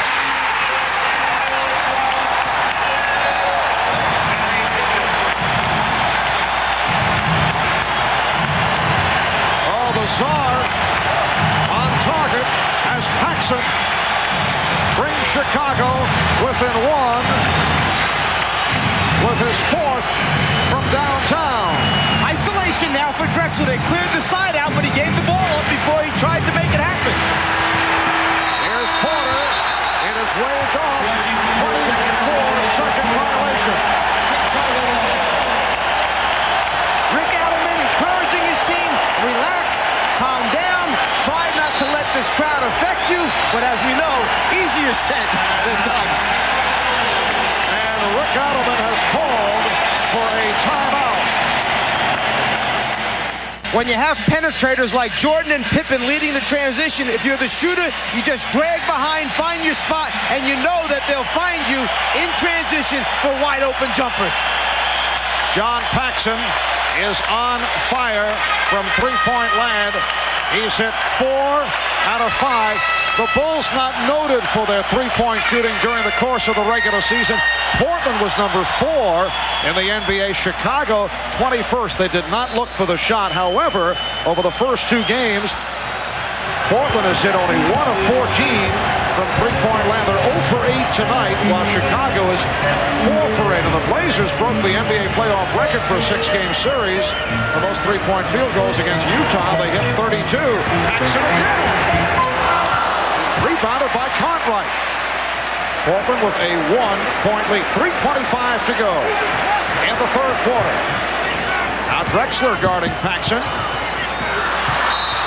Last touch by Paxson. Good play by Drexler. Yeah, the Bulls just couldn't get themselves back into their set offense that they wanted to run. They got caught kind of halfway in between. Pax tried to hit Pippen on that little inside shuffle cut. Just some bad hands, some fumbles that time. Lack of execution. Robinson is back, being guarded by Horace Grant. Jordan on Drexler. Porter with the opening.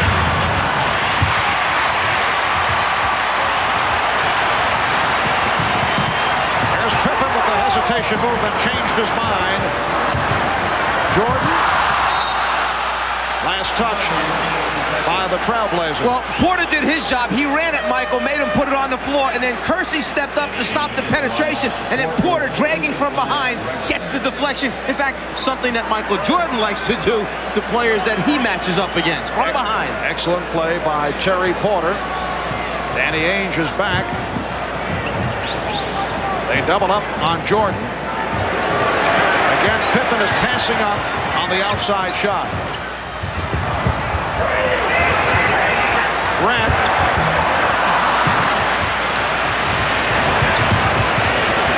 2.5 remaining in the third.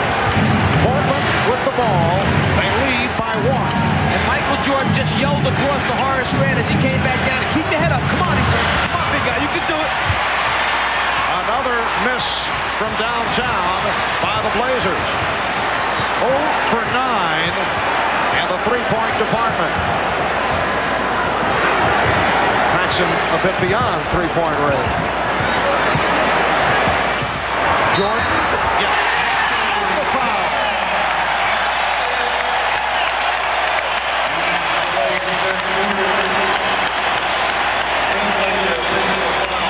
You know, game 1 was three-point night. Game 2 must be right shoulder turn night for Michael because he's knocking everyone down. Foul committed by Ainge. Jordan to the line, seeking his 29th point. Bobby Hansen replacing John Paxson, who receives the standing ovation. The crowd understanding that it was Paxson that gave everyone the momentum to get the Bulls back in the game, and now the Bulls up 1 with Jordan at the foul line. 14 points for Paxson. Jordan completing the three-point play, and the Bulls take a 72-70 lead. Porter and Ainge work the backcourt now for Portland. Kersey, Williams, and Robinson up front. Hansen guarding Ainge. Robinson Hansen.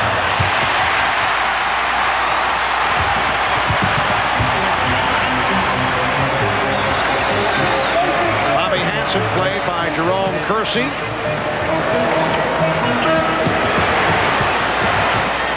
Scott Williams. Scott Williams, coming off a 6 for 6 on Wednesday, has been gaining the confidence with the outside shot. Kersey and Pippen able to get to it. Chicago by 4 as we come up to 1 minute remaining in the third.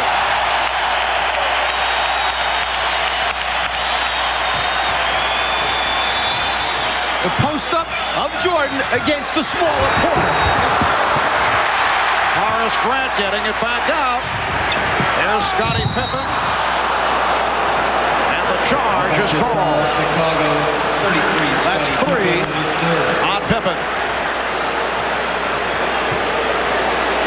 Michael reversed the ball over to Pippen. Pippen on his way to the basket, knows he's in trouble, tries to throw it back, but too late. Defensive player had established his position. The Bulls in the midst of a 10-0 run. 40 seconds left in the third.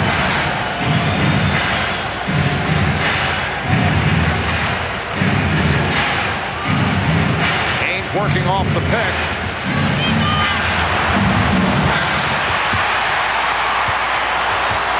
Chicago will hold for 1.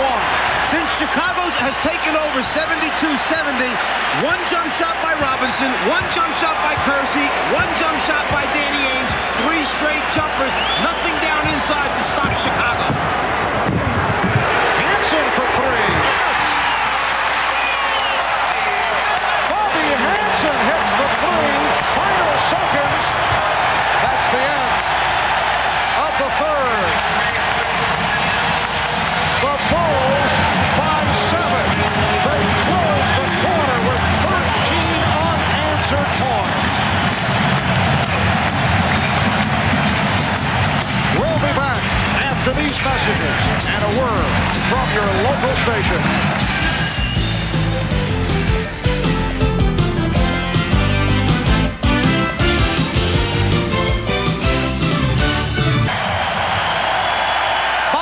Only played in 66 games this year, about 11 minutes a game, a lot of garbage time. He's a 26% three-point shooter, but comes off the bench to knock one out. The people in Chicago love Bobby Hansen because he's a blue-collar kind of guy. The players know how much this means to come from a situation like Sacramento, come here with a chance to win a championship. And the fourth quarter getting underway. The Bulls doubled up on the Blazers in the third. Portland shot only 7 for 20 from the field in the third quarter, 35%. Chicago 12 for 22, 55%. And Robinson going to the hoop was fouled. Scott Williams called for the personal. It's the first time since the score was 72-70 that Portland has taken it to the basket. And this is what we mean when we say you have to stop the momentum by getting to the free throw line. You stop the clock, you get a chance to put some points on the board. You don't allow those long rebounds to come off when you shoot the perimeter jumpers, and then Chicago's out running against you. Change on that foul call. It was Grant, not Williams. And there you see the poor shooting by Portland in game 1 in the third quarter. Portland shot 5 for 21. Getting back to the subject of the seldom used Bobby Hansen, 9-year man from Iowa, but who also contributed in game 1 and heard the cheers. Bobby said he feels he's kind of like Ross Perot. He said the less he does, the less he says, the more popular he becomes. A political statement from Bobby Hansen. Jordan warding off the double team. Here's Hansen. His pass picked off by Drexler. Ainge gives it back. Drexler is fouled. 2 times Portland's put it on the floor, twice to the basket, twice the opportunities to go to the free throw line. That number 3 on Michael Jordan. Drexler playing with 4 fouls. Rick Adelman going with Ainge and Porter at the guards. Drexler up front with Robinson and Buck Williams. Chicago concluding the third quarter with 13 consecutive points. Kevin Duckworth returns. And Buck Williams sitting down. 13 points for Buck, along with 7 rebounds. 22 for Drexler. The Bulls 77. And the Blazers 72. Portland trying to tie the series at 1 with Game 3 coming up Sunday night in Portland. Jordan backing Drexler. It was triple team. Pippen for 3. And Scott Williams came away with it. 3 Blazers converging on Jordan as he started the post-up move on Drexler in that previous possession. Shot clock at 8. Jordan checked the 24. It's down to 5. Michael Jordan with 31. The Bulls 79. The Blazers 72. Drexler making the move, and he'll go back to the line. Foul committed by Scott Williams. Oh, fine. The Chicago Bull blimp, I believe, Czar, is stuck within the lighting apparatus. I hope that does not get heated up too much and we have a small explosion. Perhaps Ahmad can go check it out. We don't hear Ahmad volunteering for anything, do we? Drexler is 7 for 7 from the line. Minute and 40 gone by in this fourth quarter. The Chicago lead is 5. Portland led by as many as 9 in the first half. And Chicago, by virtue of that late run in the third, took a 7-point lead.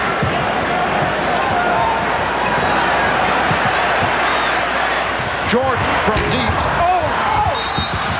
And a loose ball foul is called.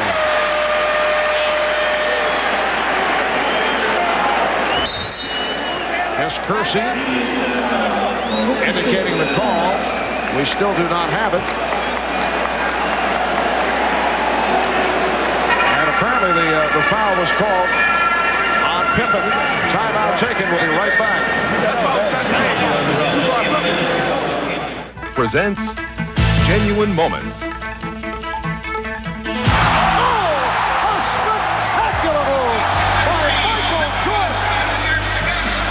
Well, today's Miller Genuine Draft Genuine Moment takes us back to Game 2 of last year's NBA Finals. Michael Jordan at his spectacular best as he led his Chicago Bulls to the NBA Championship. The Bulls over the Lakers in 5. In recognition of that memorable moment, Miller Genuine Draft will donate $1,000 to the Thurgood Marshall Scholarship Fund. Change on that last foul. It was not called on Pippen. It was Ainge. As we go to the Czar. And Danny Ainge knew he was going to have problems, so you use every possible way you can to try and keep Pippen off the glass. Uh-oh, you're not allowed to do that in the NBA. Holding him on his sore wrist. Come on, Danny. So Danny Ainge picks up his third, and he will sit down. Buck Williams returns. And now Phil Jackson going with a 3-guard alignment. He has Hansen, Paxson, and Jordan on the floor. And Duckworth is out chasing Jordan, who fouled Grant. It counts, and the foul. And what Phil Jackson is doing is he's resting Pippen right now. He'll get a minute and a half along with the timeout time. Jordan will run the show, and then you will see Pippen come back in shortly. It'll give Jordan a little bit of a rest, and then both players will be on the floor to finish the game for Chicago. Terry Porter called for the foul. Horace Grant to the line for the first time. He has 9 points, 11 rebounds. Another solid game for Horace Grant. Bulls by 8, 9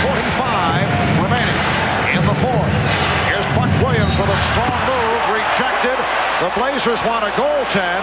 The foul is called on Chicago, and the basket will not count. It's number 4 on Grant. If the ball was on the way down when Williams got it, it's a goaltend. It was not. It was on the way up. Good call. And Jess Kersey checked with his fellow officials to see if they had a better look at it. Is it going up? Yes, it is. It's still on the way up when Williams blocks it to save the 2. Kersey took his time, walked out from under the basket, looked at his other officials. They said no goaltend. He then went ahead and made the call to the table.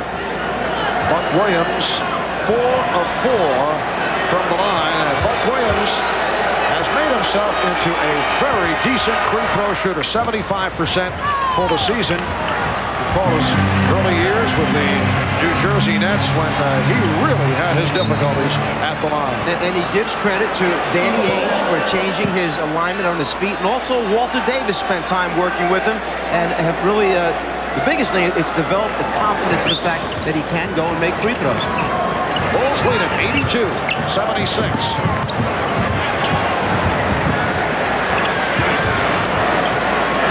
Very unusual group on the floor for Chicago with the 3 guards out there. Hansen, Jordan, and Paxson. And you can see Bobby Hansen doesn't want to do too much to mess things up. Just play defense, and then when it comes to me, Romano, pass it back to Michael right away. Let him do something. Let him be the creator. And we get the call away from the ball. Paul Mihalik indicating the foul on Hansen. Cliff Livingston getting set to come on. Well, Hansen giving up too much size. Robinson 6'10", Hansen down in the low post, just trying to put a body on him. But the move is to get Hansen and make the substitution. Hansen goes back to the bench, bring Livingston in, who's much more accustomed to playing the bigger, more physical guys down low. Hansen sitting down with 3 points. He hit that 3-pointer. Cliff Robinson is now 3 of 7 from the line. Michael Jordan also getting a rest. Robinson only 66% from the foul line. He is now 3 of 8. 3 minutes in, 4th quarter. Marv Albert, Mike Fratello, Ahmad Rashad from Chicago Stadium. Game 2 of the best of 7 NBA Championship Series. Grant for Livingston. They know right where they're supposed to be, that people are willing to share the basketball, and then they make the right decisions, and their execution is terrific. Drexler hits the floor. He is fouled.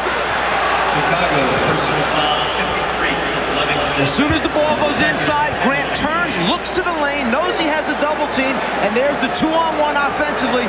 Livingston and Williams against Buck on the weak side. Livingston called for his second. I don't think Clyde Drexler appreciated the hard foul. 25 for Drexler. Now Robinson sitting down. Kersey is back. Clyde 10 of 10 from the foul line. The Bulls by 6.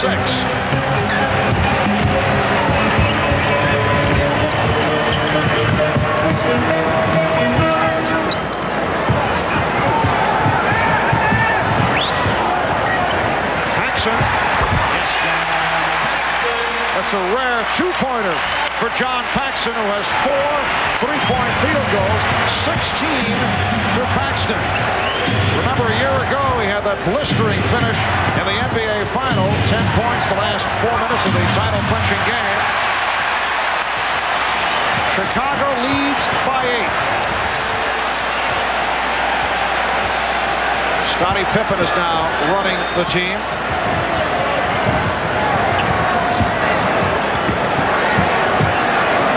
Grant, Livingston, and Williams up front.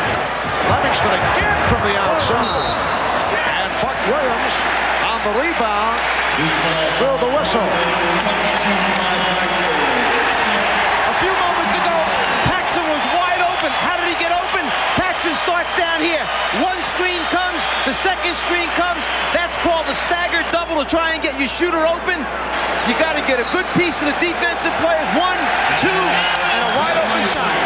That foul was called on Clyde Drexler, his 5th. So 5 on Drexler, and a timeout has been called. Scottie Pippen causes you so many problems when you try to match up with him. Before, we saw Danny Ainge grab him on the wrist to try and keep him off the offensive boards. This time, Clyde has the assignment. Clyde has to use his own bag of tricks to try and keep Scottie off the glass. It's the hand holding the trunks right there. The foul called on Clyde Drexler. It's his 5th foul. One time, Pippen's dunking on you. The next time, he's the point guard running the show. Then he's going to the offensive boards. And Clyde says, wait a minute, how about him going over my back? The foul should have been on him, in my opinion.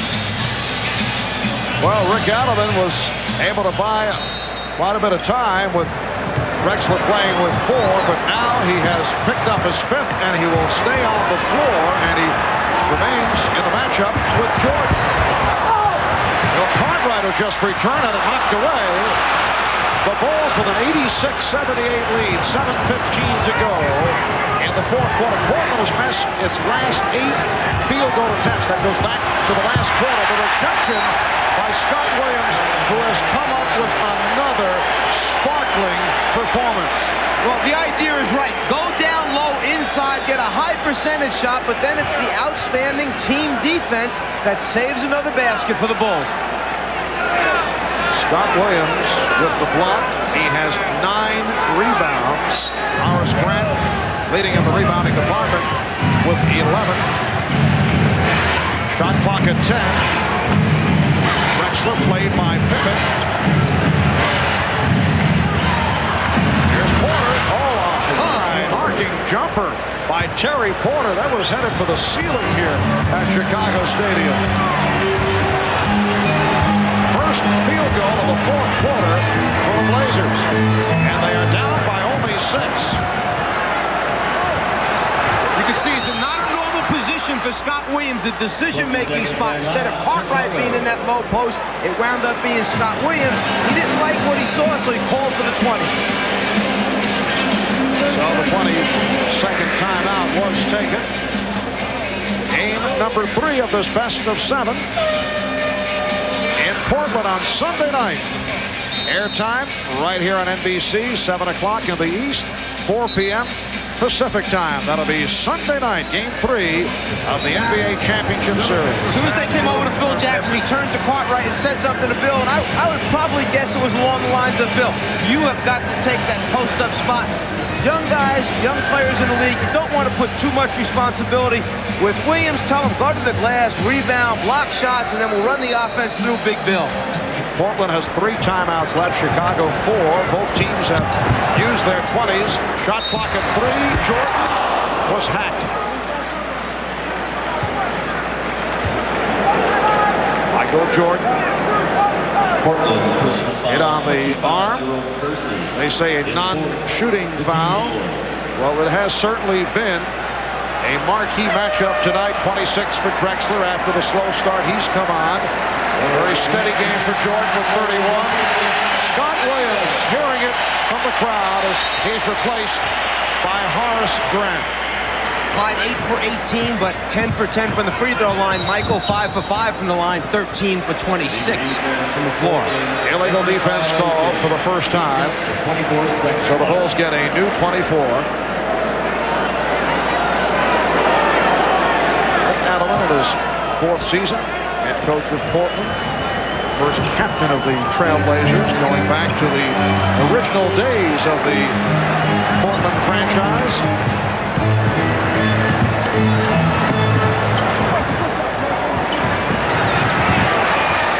Pippen. He has not been hitting the outside shot and actually has been turning it down. Strong move by Terry Porter. Have to wonder about the wrist injury of Scottie Pippen. He's 5 for 15 and he's changed his game. Still very effective, but not doing it from the outside. Cartwright. 3rd field goal, 8 points for Bill Cartwright. Chicago by 8.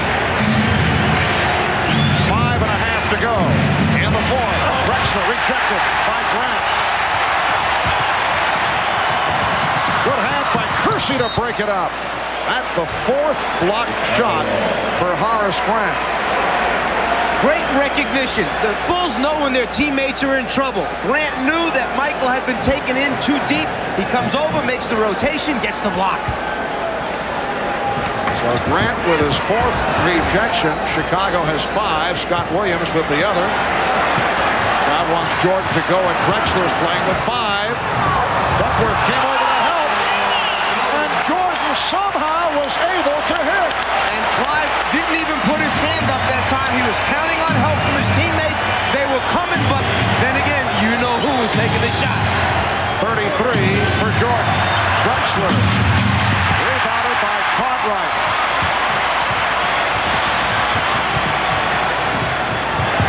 Paxson. Portland trailing by 8, just under 5 minutes remaining in this fourth quarter. Now chanting for defense, and they got the defensive play. Pippen with a steal, and he was fouled.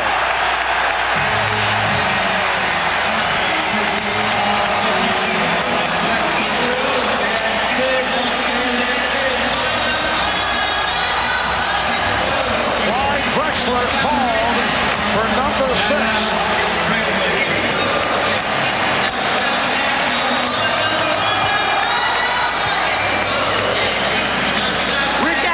Told his team coming into this series that you must come and meet the basketball, that Chicago will continue to challenge the passing lanes, just what Pippen does, shoots the passing lane, the foul by Drexler.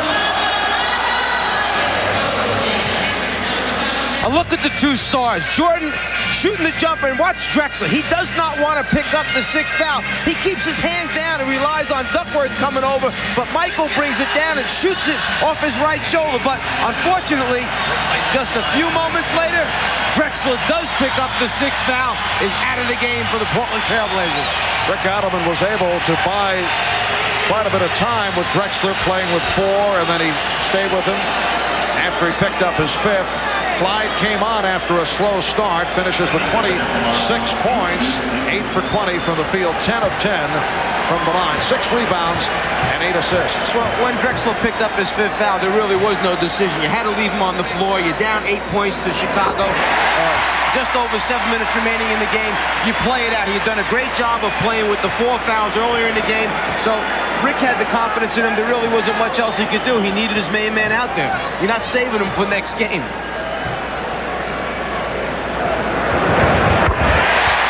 Pippen with another impressive stat line. He has 14 points,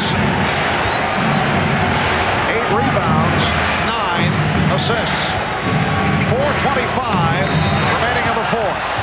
And the foul was called on Jordan. That's 4 on Jordan. Every first pass is contested by Chicago. This is the point that Adelman was trying to make. You just can't pop out easy. You have to pop out hard and meet the basketball because they're trying to challenge those first entry passes. And a technical foul called on Jordan, who argued the call. Terry Porter will shoot the tee. He's only 2 of 4 from the line. Normally 86% free throw shooter. And that the first technical foul over the first 2 games. Michael didn't like the fact that the foul was called because he felt he was working hard at denying the basketball and nothing else more than that. Says a little bit too much. Jess Kersey rewards him with technical. Both clubs are now over the foul limit. 16 points for Porter. The Trailblazers are down by 8. Well, Jordan continuing his discussion with Jess Kersey. Except the end of it now, they were both smiling at the end of the discussion. Michael turned it back around, got him back on his good side. But I got the idea neither really amused. Bulls by 7. 4:15 left in the fourth. Cartwright wide open. That whole play was set up to isolate Jordan against Ainge, then just by the Bulls going to their right spots and knowing that Jordan would draw attention, he then picks out the open man. The Bulls have received a major contribution from Bill Cartwright. 4 of 5, 10 points. Good follow. Kersey thought he was fouled. That's 10 for Kersey. Chicago 94 and Portland 87.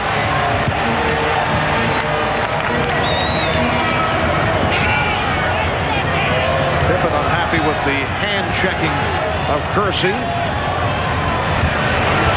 Jordan backing Ainge. Pippen. Last touched by Chicago. Michael Jordan that time did exactly what he wanted to. He got the people to come to him. He knew exactly where Pippen was. And then after Pippen released, you can see Michael kind of feeling bad for the fact that he knows Scottie just doesn't have the arc tonight in the shot. He's got that line drive trajectory to the basket. Duckworth gave it up. Crowd wanted to travel. Kersey rejected by Grant. 5 block shots for Horace Grant. You put it on the floor, you're going to draw attention from Chicago's defense. They're always on the way to help out a teammate when he's in trouble. 6 on the 24. Ainge will throw in. Oh, what a shot by Terry Porter. The Blazers very much alive, down by only 5. Porter got that up over the top of an outstretched Michael Jordan that time. Not an easy shot. 2:45 remaining in the fourth. Foul called on Ainge. Portland over the limit. Jordan to the line. Fourth committed by Danny Ainge. Michael Jordan is 5 of 5 from the foul line.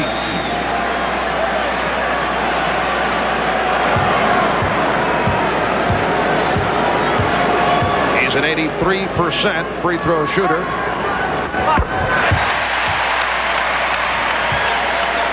.34 for Jordan.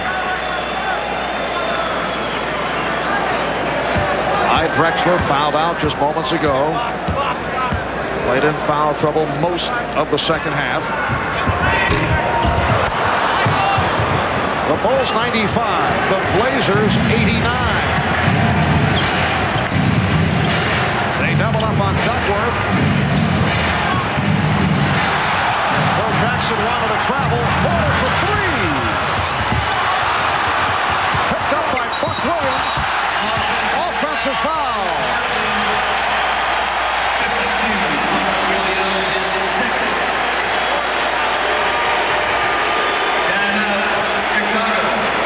After the scramble for the loose ball, Buck Williams dips that right shoulder. Pippen just holds his ground, hopes that he'll draw the offensive foul call, and gets it at the end.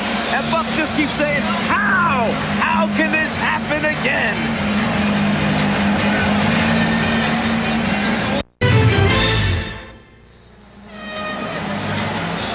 .224 remaining in the fourth quarter. The three-point field goal, a weapon for Portland against Utah, has not been going in the same direction in this series. 0 for 12 for the Blazers from three-point land. And Terry Porter, who was on fire from downtown, 0 for 7 in the two games, 0 for 5 tonight. Bulls by 6.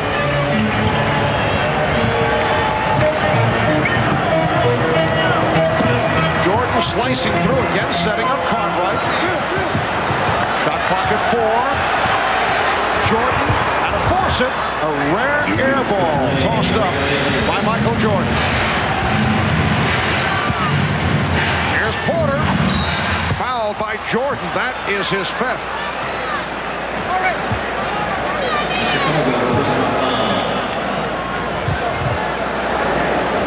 23, Jordan knows that he must stop the layup, tries to get it from behind the head, but gets a little bit too much arm that time. So Terry Porter back to the line. He's 5 of 7 from the line. Clyde Drexler has already fouled out. Michael Jordan now playing with 5 with a minute 52 to go in the fourth. And the Trailblazers are down by only 5. Looks like Michael got a little bit too much of that right wrist on Porter as he went to the basket. Terry trying to shake that right wrist off his shooting hand. Blazers 26 of 33 from the foul line. Chicago 14 of 20. Barry Porter hitting the free throws down the stretch, and he's brought his club within 4. One of the differences in the NBA, in the end, you must continue to play. That 24-second clock keeps running. You can't sit on a 4-point lead. Got to attack, keep your offense going, get good shots. Paxson. Rebounded by Kersey. Minute and a half remaining. Portland down by 4.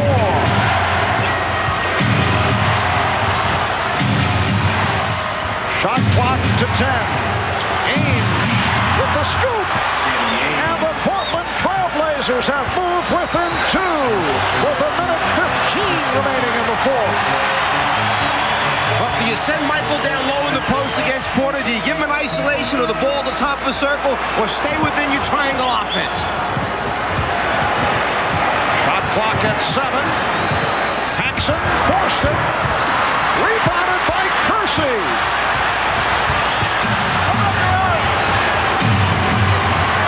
Portland in the midst of an 11-3 run. Ames feeding Kersey, and they've tied the game at 95. 45 seconds remaining. In the fourth quarter, the Blazers have come from way back to tie it at 95. Clyde Drexler, but then you're able to bring out a guy with a lot of experience in Danny Ainge. He's been in a lot of big games, and he helps you a number of ways. Breaks down the defense and scores with the clock running down, and then sees the entire floor, finds an open Kersey going to the basket, ties the score.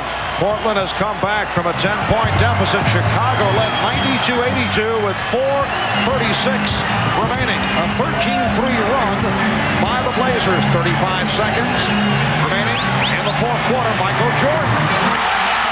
Oh, what a move by Jordan.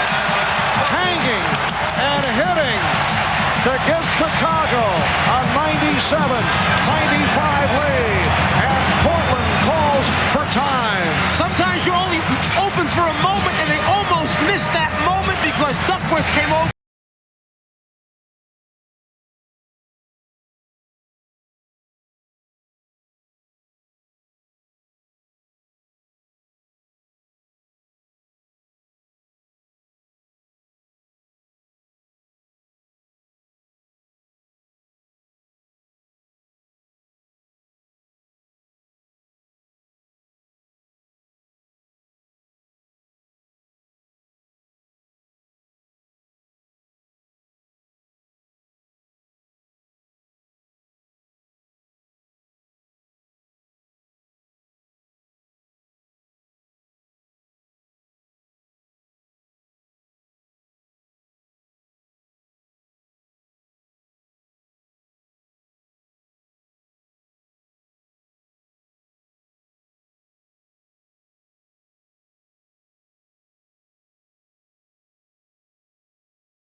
But even 3 guys and all that couldn't get it done there.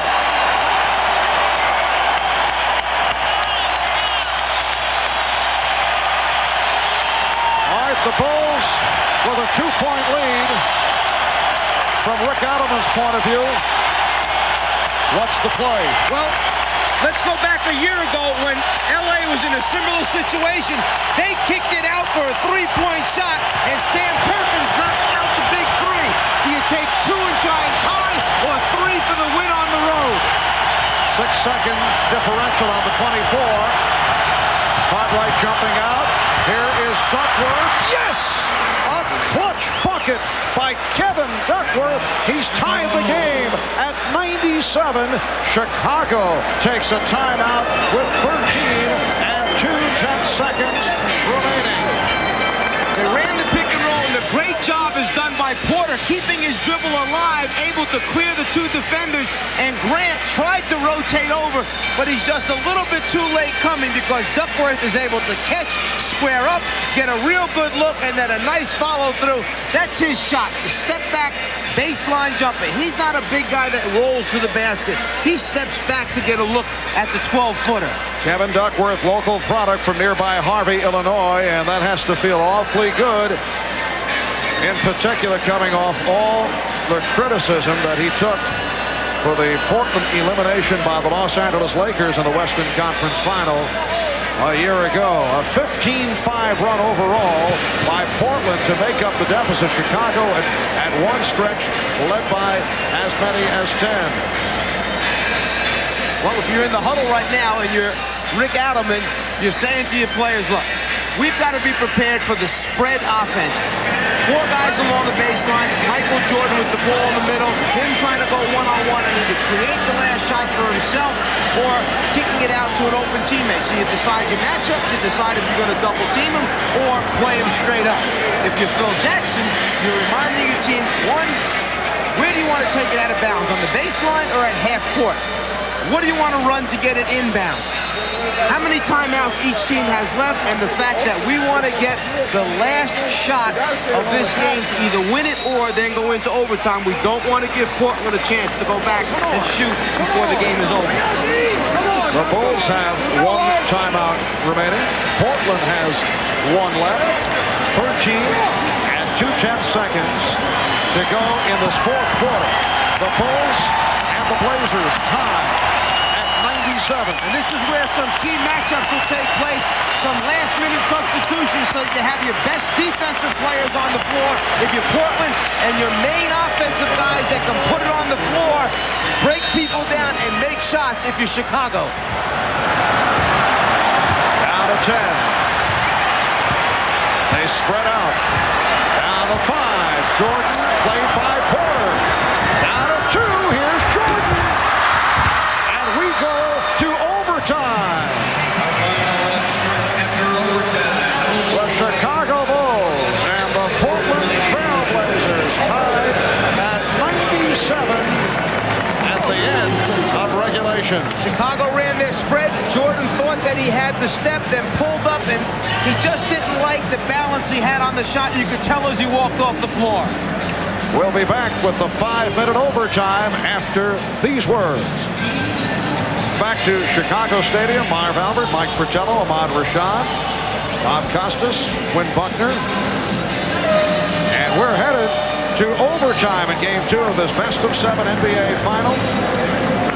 The Chicago Bulls led by as many as 10 with 4.5 remaining. Portland 2 up, 4 down this season in overtime, including the double overtime losses to the Bulls and to the Celtics. Remember that game in Boston mid-March, 152-149, a sensational game. And Chicago 2-1 in overtimes. One of them the victory over the Portland Trailblazers. The last time an NBA Finals game went into OT last season. Game 3 between the Bulls and Lakers. Chicago won it by 8. You get the feeling that Scottie Pippen has been so hampered by that wrist that he has just stopped trying to do the creative things offensively. He's struggling, trying to beat people off the dribble. Michael Jordan is playing with 5 fouls. Clyde Drexler has fouled out. Jordan being guarded by Porter. We're underway in the 5-minute overtime. Jordan checking the shot clock. Down to 4. 2 and hits 38 for Jordan. The Bulls by 2. Porter lost the dribble off his foot and able to recover. Nice pass from Ain, but Williams could not hit. Pippen lost it. Wild scramble at both ends. Ain for Kersey. Williams, and the game is tied at 99. Well, it worked out very well in the end, but Ainge had the wide open shot, then tried to hit his cutting teammate, the fumble, but then the recovery and score. 17 points, 11 rebounds for Buck Williams. Caught right and nowhere to go. Played well by Duckworth. Shot clock at 5. Paxson. John Paxson had the hot hand early, in particular from three-point range. Last touch by the Bulls. That was Michael Jordan sticking the hand in, knocking it out of bounds. Good call. Rick Adelman staying with Ainge, who's played well, and Porter, who's come on. Duckworth, Williams, Kersey up front. This is a lot of minutes for John Paxson. He normally does not play this many minutes in a basketball game, but he was going so well, Phil Jackson had to stay with him, and I'm wondering if fatigue is setting in right now on his last 3 shots. Danny Ainge has hit 5 out of 8 for 10 points, and he's given Portland a 101-99 lead. We come up on 3 minutes left in the overtime. Pippen. Someone got a piece of it. Grant is fouled.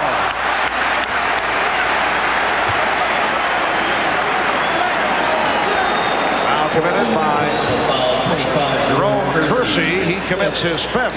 Well, now it's the shot blocking ability of Portland that saves the first attempt and then almost stops the second follow-up attempt by Grant. Kersey with the foul.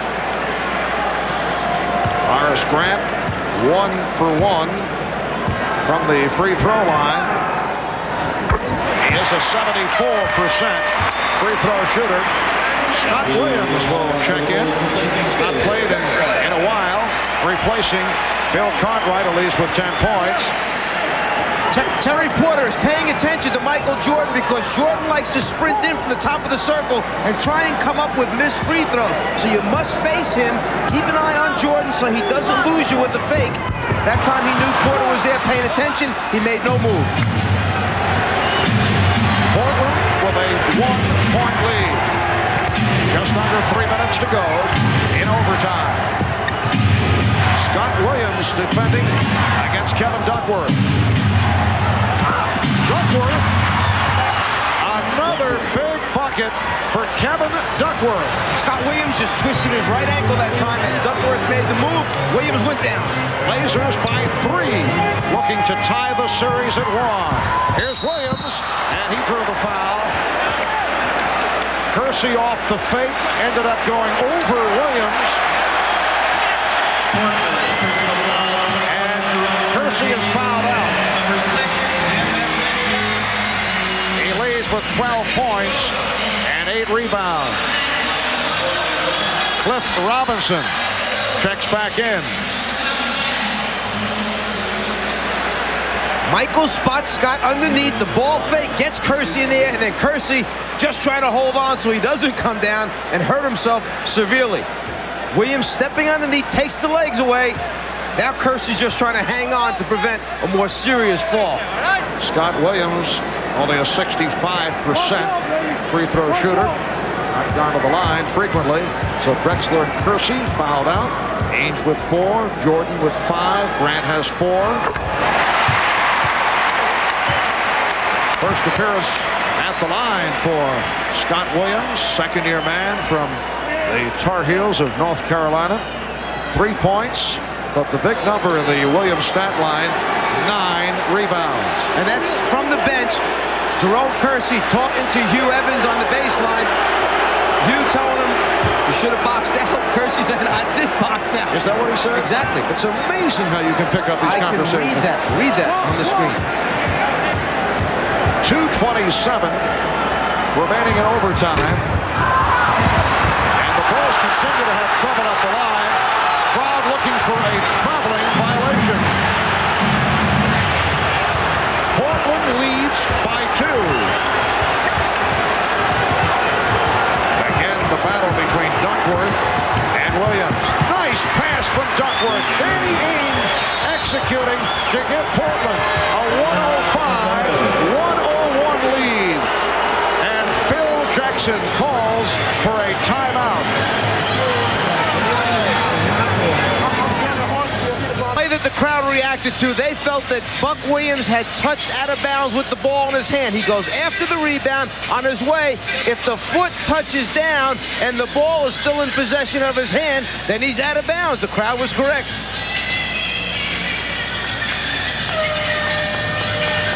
Buck Williams has turned it around from a foul play, invisible game on Wednesday night. 17 points, 13 rebounds. He's hit 6 of 8 from the field. The Blazers 105 and the Bulls 101 with 2 minutes and 6 seconds to go in this overtime.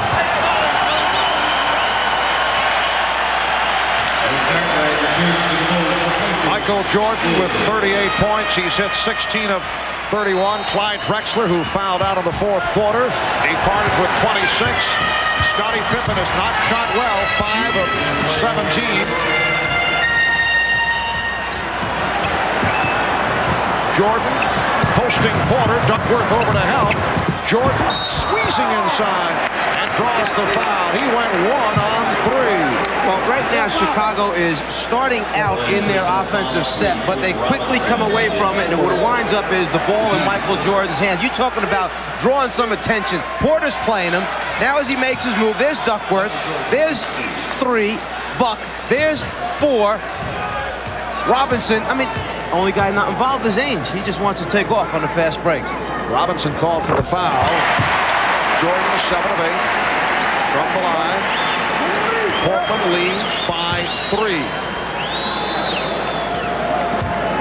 1:49 remaining in overtime. Now Porter's paying attention to Pippen at the top of the circle, because last time Pippen made his move for the basket. This time Porter boxes. So Michael Jordan has missed a couple of free throws in the closing moments. Blazers with the ball and a 3-point lead. Ainge. Porter for 3. Yes! Terry Porter able to hit the 3. Portland had missed their previous 12 from downtown. Now you have to start to hurry up if you're Chicago. You don't have time to run all the options. Get shots up, get on the glass, try and get some offensive rebounds in there. Blazers by 6, 1:15 to go in overtime. Paxson for a 3-pointer. He's been off. He's missed his last 5 shots.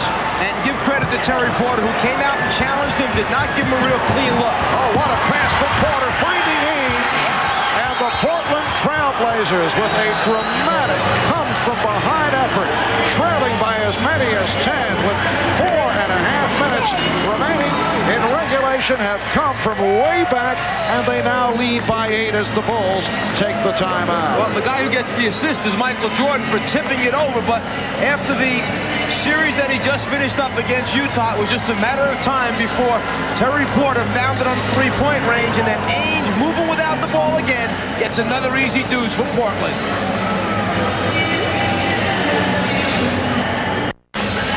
Rick Alleman has kept his poise the entire evening, but it just gets to the point where he has to let it go too. He knows his team has just come back, has a tremendous victory right there within reach. Now they just got to hang in, play good defense, and take good shots at the offensive end. And folks in Portland may be throwing back the Phil Jackson statement made back in March regarding the Portland Trailblazers self-destructing down the stretch in close ball games. They may throw it right back at Phil, because that has certainly not been the case with the Trailblazers here tonight. Had a statement that upset Rick Alleman and the Portland players, but it has been the other way around tonight. Pippen with the save, and the officials check it over. Paul Mihalik claimed he had the better view, and he says last touched by the Bulls. The Blazers have outscored the Bulls 28-10. Timeout is taken. Since late in the fourth quarter, Chicago had led 92-82 with 4:36 remaining. A 28-10 turnaround, and they've done it all without Clyde Drexler, who had fouled out. 55 seconds to go in the overtime. A portion of the crowd filing out here. with the Bulls down 110-102. To show you what can happen in the excitement of a game, when that ball went out of bounds and it was awarded to Portland, the man passing it in, Buck Williams, is not allowed to move. That's a spot throw-in. His teammate, Danny Ainge, was trying to get free on the floor, and Danny was pointing along the baseline to Buck as if to say, you can run the baseline and throw me a pass. But Buck was not allowed to run the baseline because it's a spot throw-in. So Buck had the presence enough to call the timeout, be sure that everybody knows what they want to do. Good decision, so you don't make a mistake and give Chicago an easy score or the ball back again. Well, the scene will shift to the Memorial Coliseum in Portland on Sunday for Game 3 of this best of 7. And we'll be on hand starting at 7 o'clock Eastern Time, 4 o'clock Pacific. The Bulls and the Blazers. The Portland Trailblazers with a regular season record of 57-25. Chicago with the best record of the NBA, 67-15. They swept Miami in 3 straight, taken through that difficult 7-game series by the Knicks. Did not have an easy time with Cleveland, beating the Cavaliers in 6.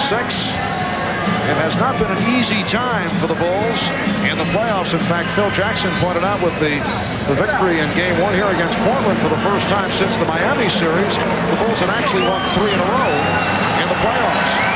Talking about guys stepping up for Portland in this game. You've got people like Duckworth, Buck Williams coming up 17 points and 13 rebounds after having a game of 3 points and 2 rebounds. Duckworth, the big J, Ainge off the bench, big contribution. And as you saw, Michael Jordan sitting down, giving us the indication that the Bulls feel that this one is in the books. Scottie Pippen called for the foul, so Michael Jordan with 39 points, 16 for 32 from the field. 52 seconds is a lot of time left in the basketball game. There's still time to come up and make some things happen with the defense. And with the 3-point shot in this game, some crazy, wild things happen at the finish of NBA games. Hansen giving the foul, and it puts Ainge at the foul line. The Bulls are over the limit. Now Michael Jordan will report back. That was so that someone could give a foul other than Michael Jordan. Jordan with 5 fouls. They couldn't afford to have Michael foul out of the game. So you put Hansen in the game. You tell them to take a foul. If they don't get a steal immediately, it stops the clock. Now you bring Michael back in for offensive purposes. Danny Ainge, instrumental in this Portland comeback. He came on and played a major role with Clyde Drexler having fouled out. Ainge with 15 points.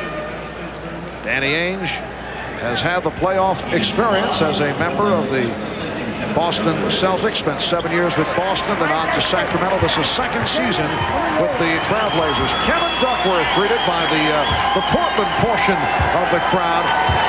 Terrific game for Duckworth, hitting a couple of clutch buckets. The shooting line will not look impressive, 6 for 15, but he had 14 points and hit 2 big ones. Down the stretch, Jordan coughed it up, and the ball goes back to Portland. Game 1 was not very pleasant for Kevin Duckworth.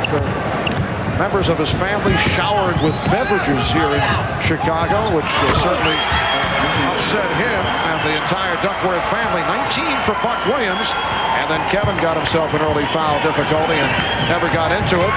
Here's Pippen, allowed to make the move to the bucket with 24 seconds remaining, and Portland up by 10. They foul Ainge again, so he will go to the line. Phil Jackson watching his team blow a 10-point lead, led by 10 with 4:36 remaining in the fourth quarter.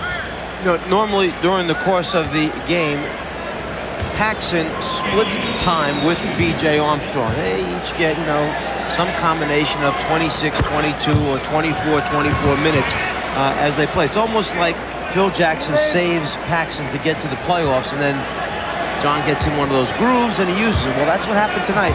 He was in one of the grooves early, so you stay with him. BJ doesn't get a lot of minutes, his normal minutes, and then John is not able to knock him out down the stretch. And how about Portland beating the Bulls at home? The Knicks did it.